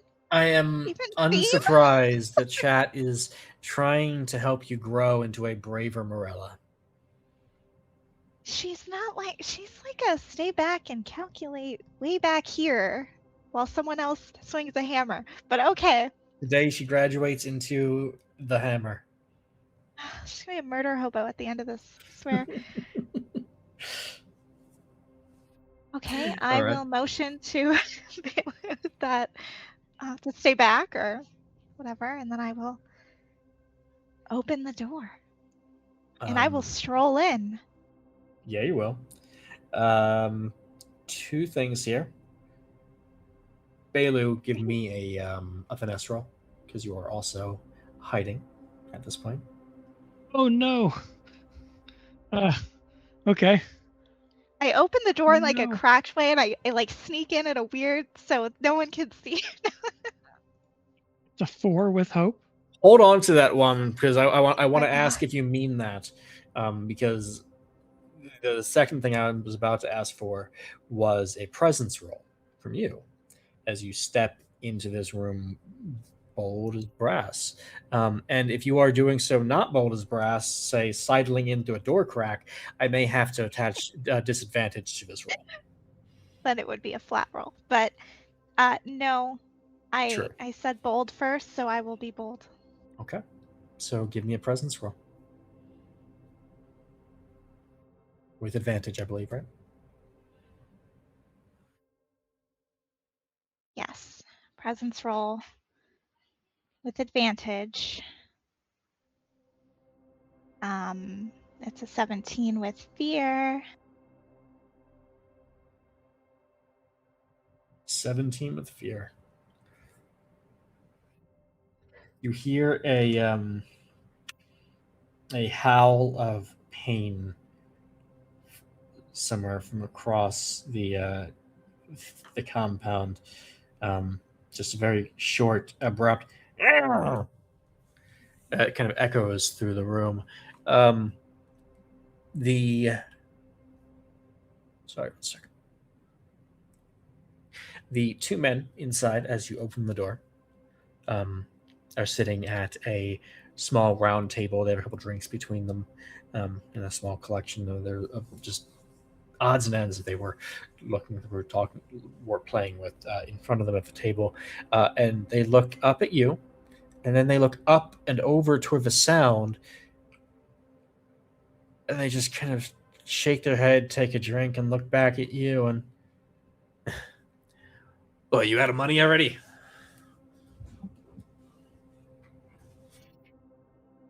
I told you, Giffen cheats.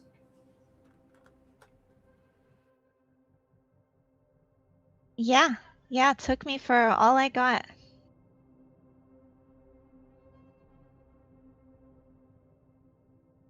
Don't seem too much must about it.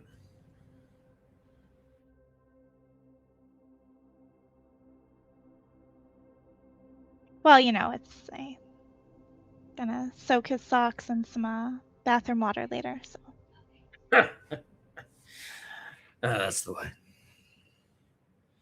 Now, what are you looking for down here? Just some company, or did you need something a little stronger?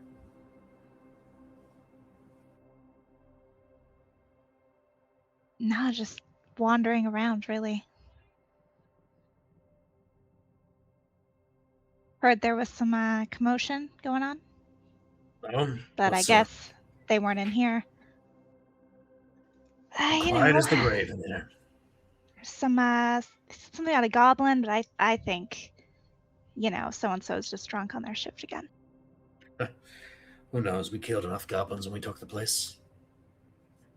Might still be one or two crawling around their holes.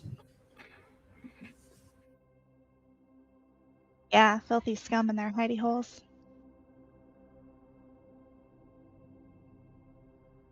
Nah, they're just goblins.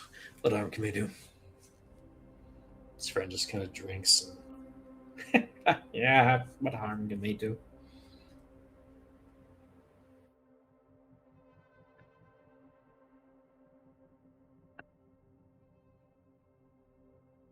Well, I'm gonna get going, see as you're not being stabbed by a goblin.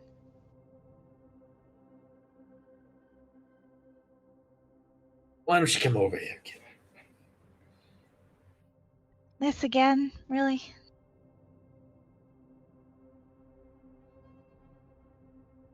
Yeah, this again. I feel like all day people calling me over.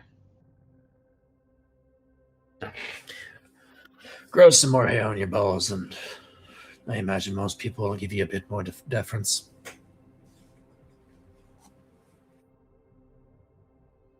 I will go over with shoulders kind of slumped. Yeah, no need to be so dour. Look, you lost your money. It happens. You didn't kill anybody on the last raid. It happens. You're in a slump.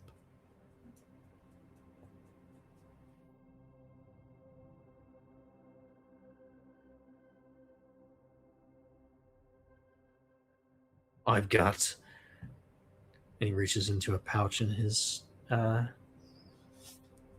vest and pulls out a small parcel of powder.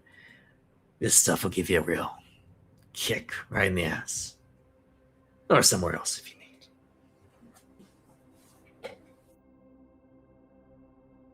What do you want for it? No, you don't have any coin.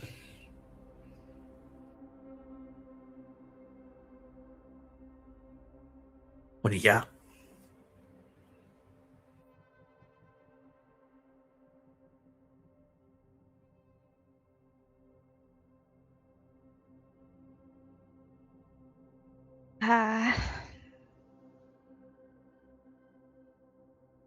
Took some, you're not gonna tell anyone, right? Looks over at his drunk friend. He's like, nah. Mum's the word. Got a chest from one of those wagons. Just a Oh, book. shit. Yeah, it's full of something real pretty. You stole a cut. Holy shit, you're lucky I said I wouldn't say anything. What did you take? Told you, I'm not an expert. I've never seen anything like it. Yeah? Yeah, just shining up to blind you. Alright, let's see it then. I got it stashed. Where is it? I wasn't gonna bring it in here. Alright. Take me to it.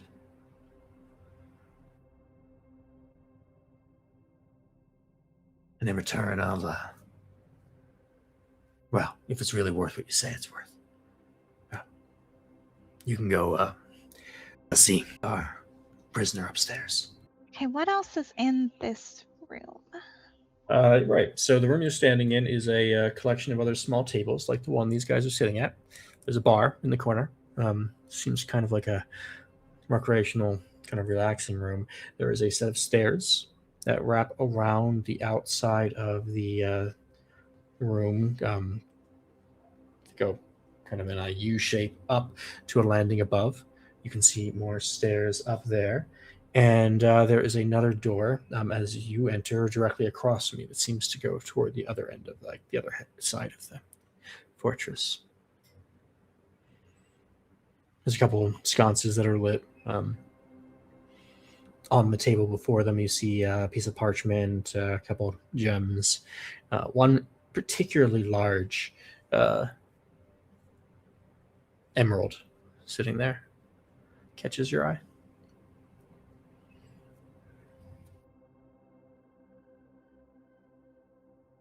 And perhaps it goes without saying, but perhaps not. These two are both on the inebriated side. The smell of alcohol wafting off them is quite noticeable.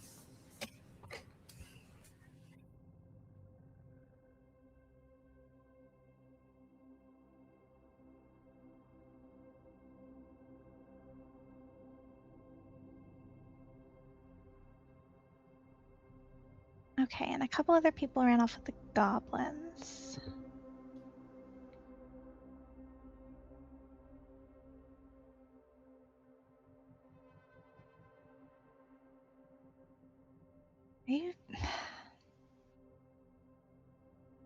You're messing with me. You do this. You mess with people.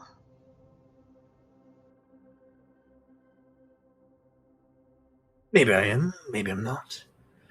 Really depends on how real that treasure of yours is. No, what if we go up to the prisoner first? And he takes a drink and passes you the bottle of whiskey that he was slugging out of, and he starts to lead you up the stairs, if you follow it.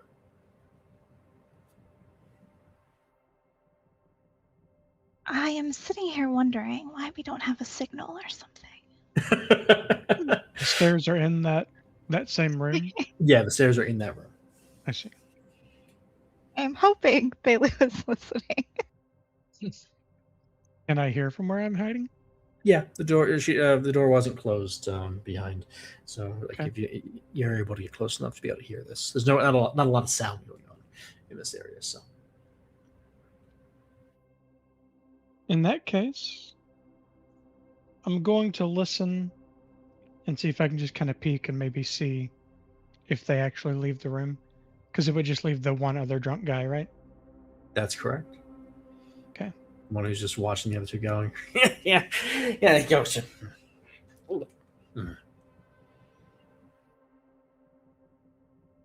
So I guess that leaves the onus here on Morella. What are you doing? I guess I'm following this dude. He leads you up these blocky wooden stairs around the perimeter of this room, leading up to a landing that looks at two more wooden doors, or a double wooden door, sorry. These doors are more ornate than the ones you had seen on the lower level. Large. They have what looks to be silver furniture, door handles, and the like. And your drunk companion kind of does a half stumble for a second and catches his balance and goes up, and just with a very big, extravagant bow and swing of his arm that is much less stable than he would like it to be, I'm sure, he opens the door and shows you what appears to be a nicely appointed suite. Or you see kind of it's opening up into a large bedroom. There is a set of rooms to the side and to the right, what looks to be like a bathroom, kind of like wash basin, chamber pot thing to your immediate right as you enter. And probably most, or clearly most prominent to you as you step in, there is a young halfling woman, still as stone. With you can see a small rise and fall of her chest as she breathes. She is young, blonde hair, long held back in a ponytail. She is dirty. Her robes have been torn in many places. She looks a little bruised, and certainly like there was some crying at some point in the her recent past. But as you watch now, she appears to be fully asleep. She's kind of laying perfectly still in this bed.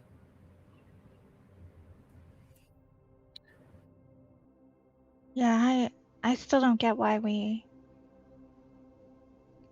why her anyway? What do you mean, why her? She'll be worth money. A lot of money? At least a lot of the money in Granson. Maybe a favor if we need it. Got it on good authority that this one's one of Agatha's favorites, even if she don't know it yet.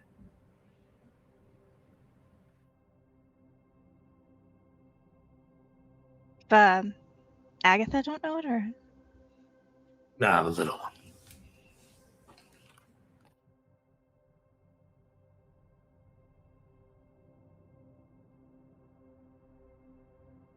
I don't know about Agatha. Nothing to know. She has money and power, and we've got our granddaughter.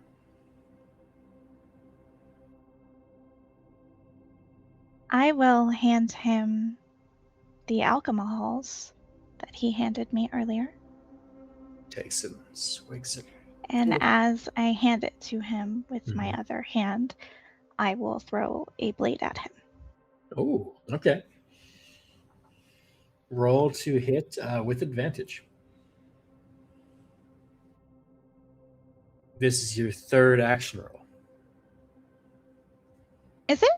Yes. Oh, I thought it was my second. We had Okay. a hide roll, a presence roll, and now this. Oh, that's right. All right, perfect then. So suddenly Morella again, as she flings a blade at this man.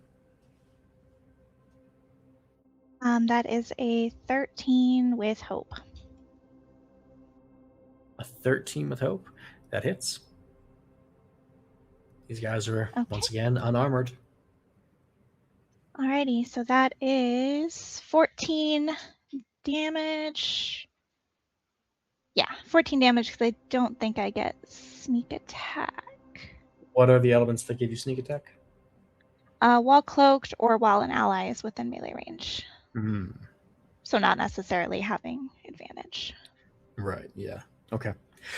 Yeah, that's a good hit. The blade sticks in deep, and he looks at you and just kind of roars in pain and confusion and sudden, comprehension. And you get the sense that, of the two at least, this one is the one who's holding his liquor a little better. And he reaches down from his to his waist and pulls a spiked club up to come at you. But the spotlight is still on you. You got the momentum.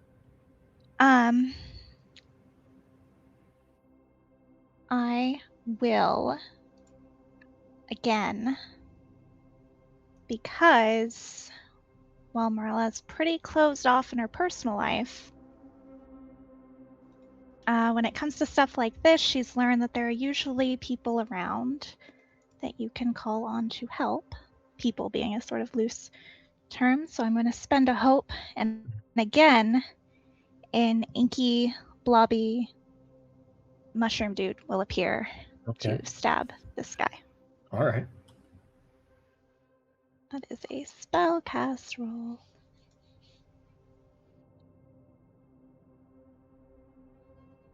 It's an 18 with fear.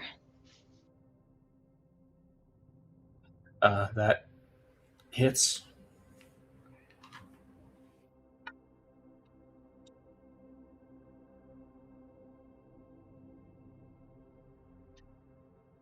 And that is 8 damage. 8. That is exactly what you needed to finish him. With a quick flurry of blows, Morella stabs and then magics this guard to death as he drops to the ground, bleeding out of a couple profusely bleeding wounds. He looks up at you, kind of just gasps and glares, but the light fades quickly.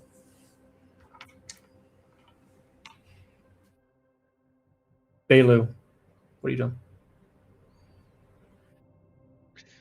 So Belu, as soon as he notices Morella and the other guard go up the stairs or just Mhm. leave the room, he's not happy. So he's going to sneak in, or as good of an approximation of sneak as someone who has really overheard something that's really made him pretty angry can get. He's going to I think Matt might not be able to Oh. hear you. Oh, Sorry, okay. I just nothing's moving on any of my browser stuff right Gotcha. now. So. Gotcha. So he's going Your to face isn't moving, yeah. sneak up behind the very drunk person Mhm. and just kind of get him in a little headlock there and just kind of really close it off. And him being a healer knows where to really apply some pressure. Go ahead and make your attack roll with advantage. Okay. And if you guys excuse me for a moment, I think. Oh, never mind. I'm good. You are fixed. I was just Okay. about to restart my browser. That is a 15. And let me know if I should add a prayer dice to that. No, a 15 is sufficient to catch fear, by this the way. drunken, unarmored guard here. And narratively, I don't see a reason to roll damage here. Belu does, in fact, know exactly what he's doing. And as he sneaks up, rolling on his pre-existing stealth roll on this less than observant mercenary, Belu sinks one arm under the man's neck and the other clasps it, and he starts to squeeze slowly. The sound is cut off almost immediately. As the man starts to struggle, he kicks, the chair gets clattered out. If there was somebody nearby to hear, that they might, but there isn't at the moment.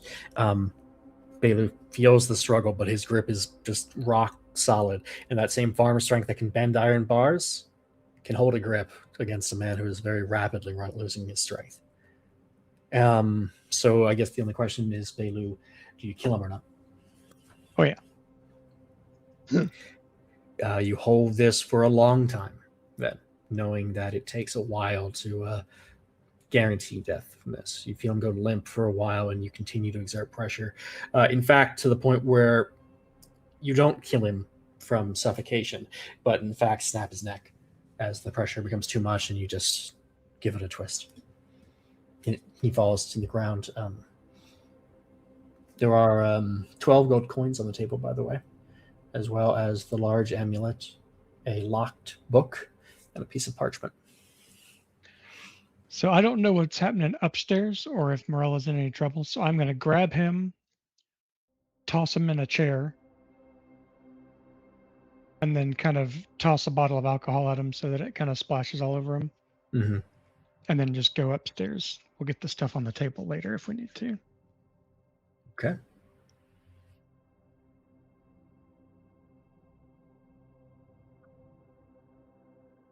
So yes, Morella. I will. Yeah. You are joined by Belu shortly after your quick flurry deals with your bandit. In the distance, you hear the screams of chaos.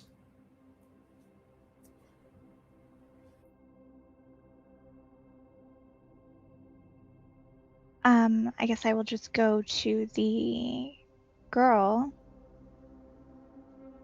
and check her status because she's breathing. She's breathing. You can feel a pulse.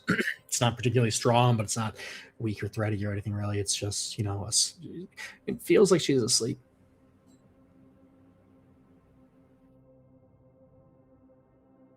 If we were to take a close look, would it seem like sleep or like It looks like sleep. She is breathing quietly. She is more still than you might expect, I suppose. But you know, from your ability to examine it, she seems to be asleep right now. okay? Um, Belu is going to try and gently wake her up, shake her awake. Yeah, there is no response. Sorry, what were you saying? no, I was just gonna, yeah, that. That okay. Yeah, there is no response. Okay. Belu's going to basically grab her and throw over his shoulder, kind of look at Morella like, She Oh, hangs she- limply over your shoulder like a sack of potatoes. yeah. But small potatoes because A she's small an- sack of potatoes. Yeah, she's a halfling. Yeah. Like the back of the little mini Yukon Golds, not the Yeah, yeah. full-size, yeah. We should get out of here while we still can. Looking around the room real quick, Mm. is there like a bag or anything that seems like it would be hers? Like, Nothing here, no. Not in this room. Or sorry, if you're looking in the room, there is one thing in the room. It doesn't look like it's hers, but it does catch your eye. It is a bundle of it's a mixture of herbs and other like minerals and stuff. It looks like an odd collection of ingredients. It only jumps out at you because it is a weird collection, and beyond that, the room is pretty much bare. I will just grab that real quick. Okay. Just if it's standing out. Mhm. And I guess start to go back the way we came, I suppose. Yeah. As we go And down the when- stairs, Belu's got her over his shoulder. He's just going to point the things out on the table, not even going to turn to look at him. Just going to point the things on the table out to Morella and keep going. The table with the fancies. The fancies and the coins and the necklaces and all the stuffs. Oh yeah, because there was that emerald. Yeah. Yes. The Okay, large that emerald, table? 12 gold coins, a locked book, and a piece of parchment with writing on it.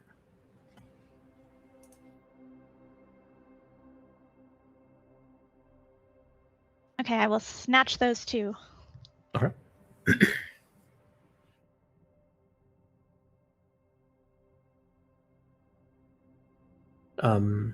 Yeah, if your intent is to make your way out at this point, you can.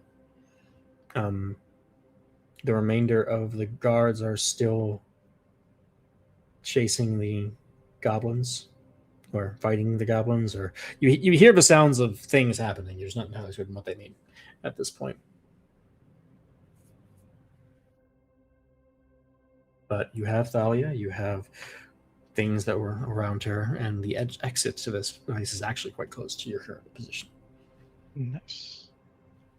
What do you do? We're going back to the bathroom, right? Yeah. Yeah. Okay. I will go a little bit ahead to see if anyone is coming.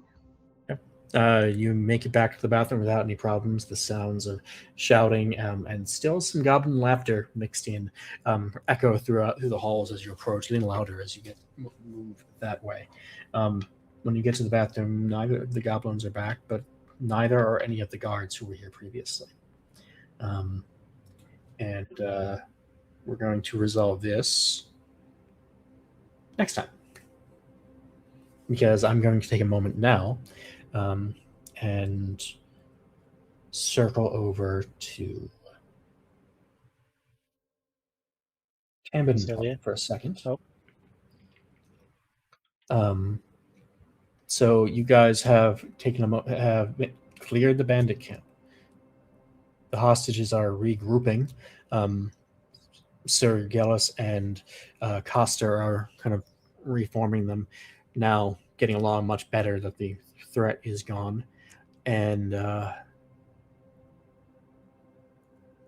you guys are the heroes of the hour to these people. What do you do?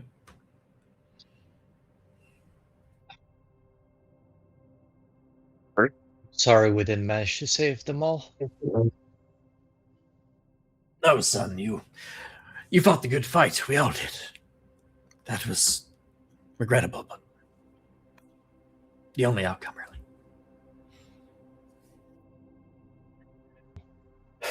It wasn't We the got only outcome. We could have sat tight. But as far as these things go, this could have gone much worse. Yeah, I think you're right. Could have gone a little better, but could have gone a hell of a lot worse. Yes.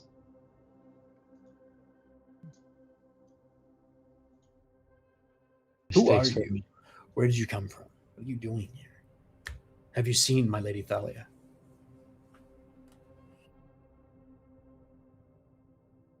We are coming from Gaiatel.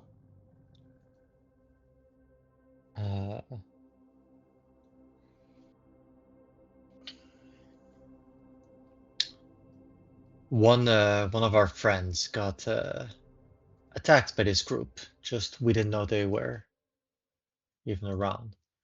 Got attacked, left for dead.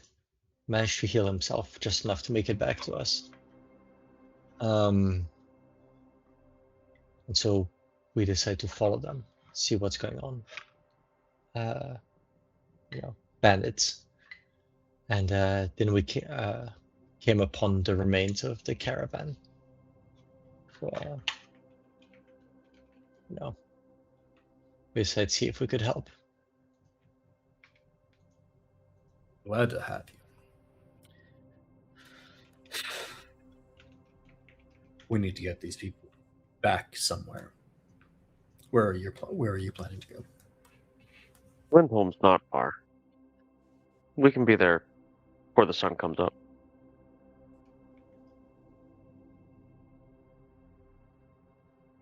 Do you think it's a good idea to walk at night like this? I mean, the alternative is staying here, and this was the smaller group that we're aware of. I think it's too much of a risk that somebody else comes by, maybe another group. I hate when you make sense like this. I think we're both here with them. Soren maybe is with us. Yes, hello. Good job, Soren. That Yes, I apologize. That was a bit more explosive than I thought it would be. Is that what a falafel is? I still don't understand. No, it is not. Tambit, don't worry. When we get back to a town, I'll make you one. Oh, good. Okay. I have gotten hungry. I'll make you one also, Soren. That came in at the perfect time. So, but yeah, I think the longer we stay here, the bigger a risk we're taking. I'd say we stay just long enough to check the bodies for anything useful, check the buildings if there's anything that gives us any information, and then get out and back to Lindholm with the people. Did they mention anything why they were keeping you around? They didn't tell us anything. We assumed low-level hostages if they could manage it. I see. They just kept yelling at us to march and killed the ones who said no. And the larger group, they took the noble girl, is that right? That was our guess.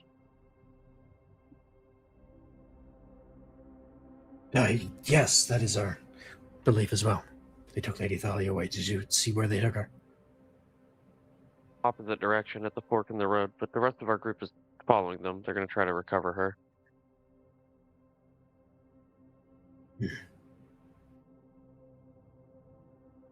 Then let's go to Lindholm. We'll need to see what happens with Lady Thalia. What do you think? Should we wait at the cave? Or in our rush, I'm not sure we discussed where to meet up. We didn't, but it's not that far from the cave to the town. It's a common meeting place. I think we can bank on them coming back there. And also, once we get these people somewhere kind of safe, we can always just go track them down. Right, They left right. track. I guess we have a tracker here. Yes, that's what kind of ranger I am. I mean, compared to me, I'd say you are. Well, let us take a moment here. As you guys do take a moment to search the bodies and the camp, you don't find a whole lot of use. You find 7 gold among the people, less than you would have thought, but it's there. In fact, all of it is on 2 of the bodies. In addition, you find an interesting item of your own: the homing compasses. It is a pair of 2 compasses, both with 1 silver, 1 gold, intricately carved. And these compasses are quite useless if you want to know where north is. But no matter how far apart they are, they will always point to each other. No.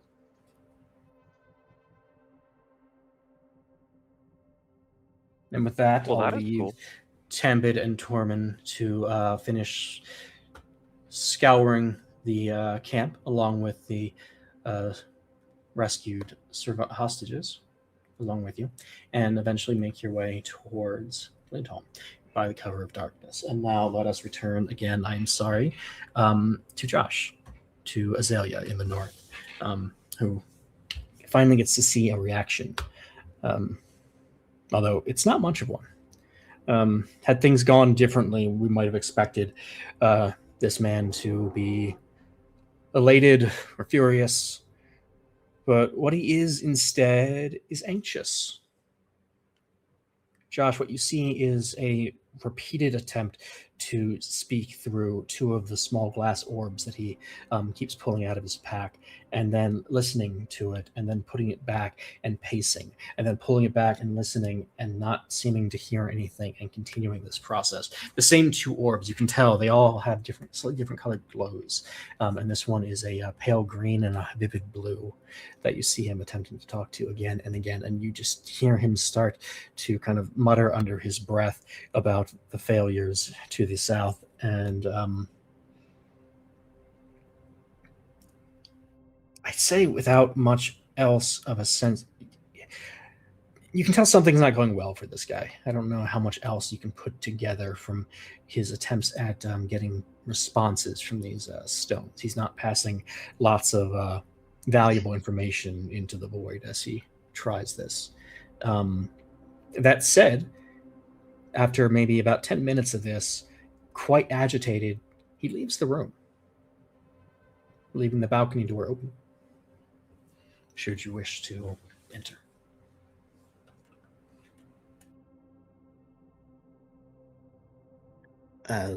So he's gone, left the balcony door open. I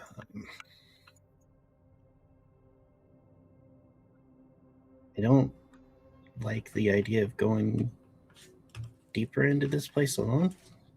That's fair. You can also try to get a better just look from the outside if you can get a little closer.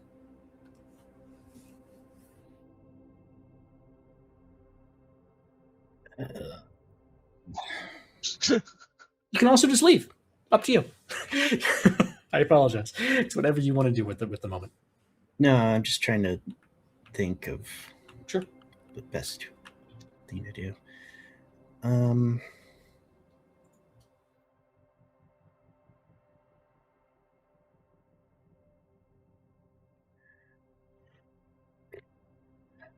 Is there a way I could perch, like, on by a window or something? Is there a window? Sure. There are several windows around the same room that the balcony was at. I'd say you could probably find a bit of space to perch. It's a little cramped for a great horned owl, I imagine, but you can make it work.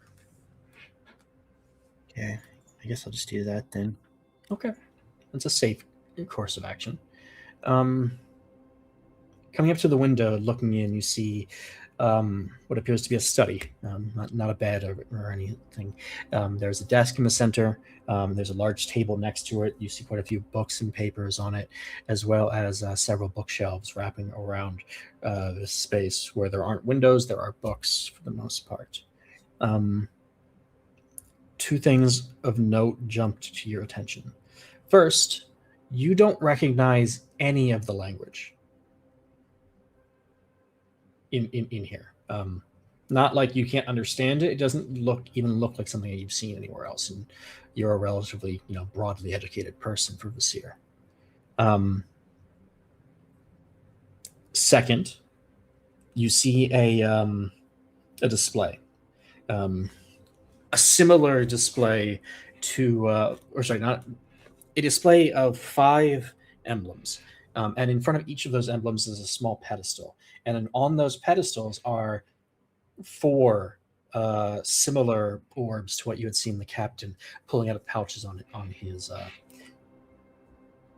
vest. And these 4 orbs stand in front of 4 of the 5 emblems. The 5th emblem does not have an orb in front of it. The 5th emblem is the one that you recognize. It is the symbol of the Red Dawn, the white shield with the red sun on it.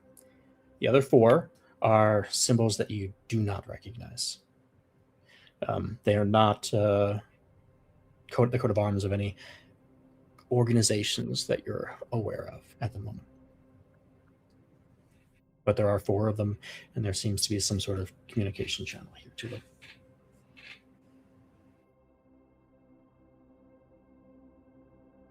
Okay. And where's the guy?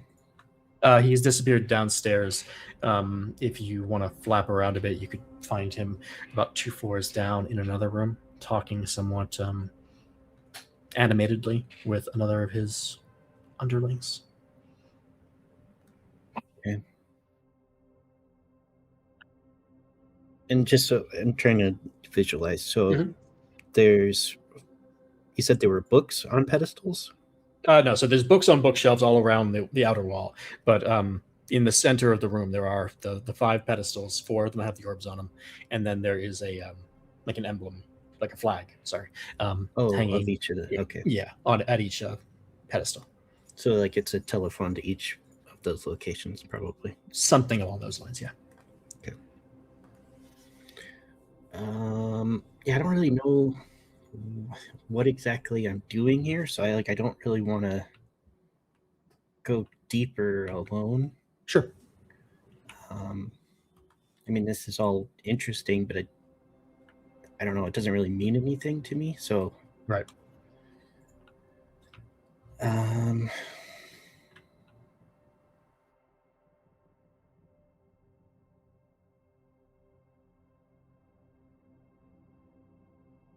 I don't know. I think I would just, this is a lot of information to bring back to everybody. I agree. I think that's absolutely the right answer right now. Yeah, so I think that's what I'll do, is just try to make my way back to wherever we split off. Sure. And I think that is where we'll end for tonight, with the party all having accomplished something, and all more or less being ready to move in a direction back toward coming together. I know Team Baymore has a little unresolved business, but we will come back to that at the start of next week and find out what happened to our goblin friends. And hopefully we will bring the party back together next week. So everybody at home, thank you so much for joining us. If you like what you see, follow us on Twitch, likes and subscriptions on YouTube, and comments mean the world to us. I hope we'll see you all next week, and I can't wait to play with you again. Thanks, guys.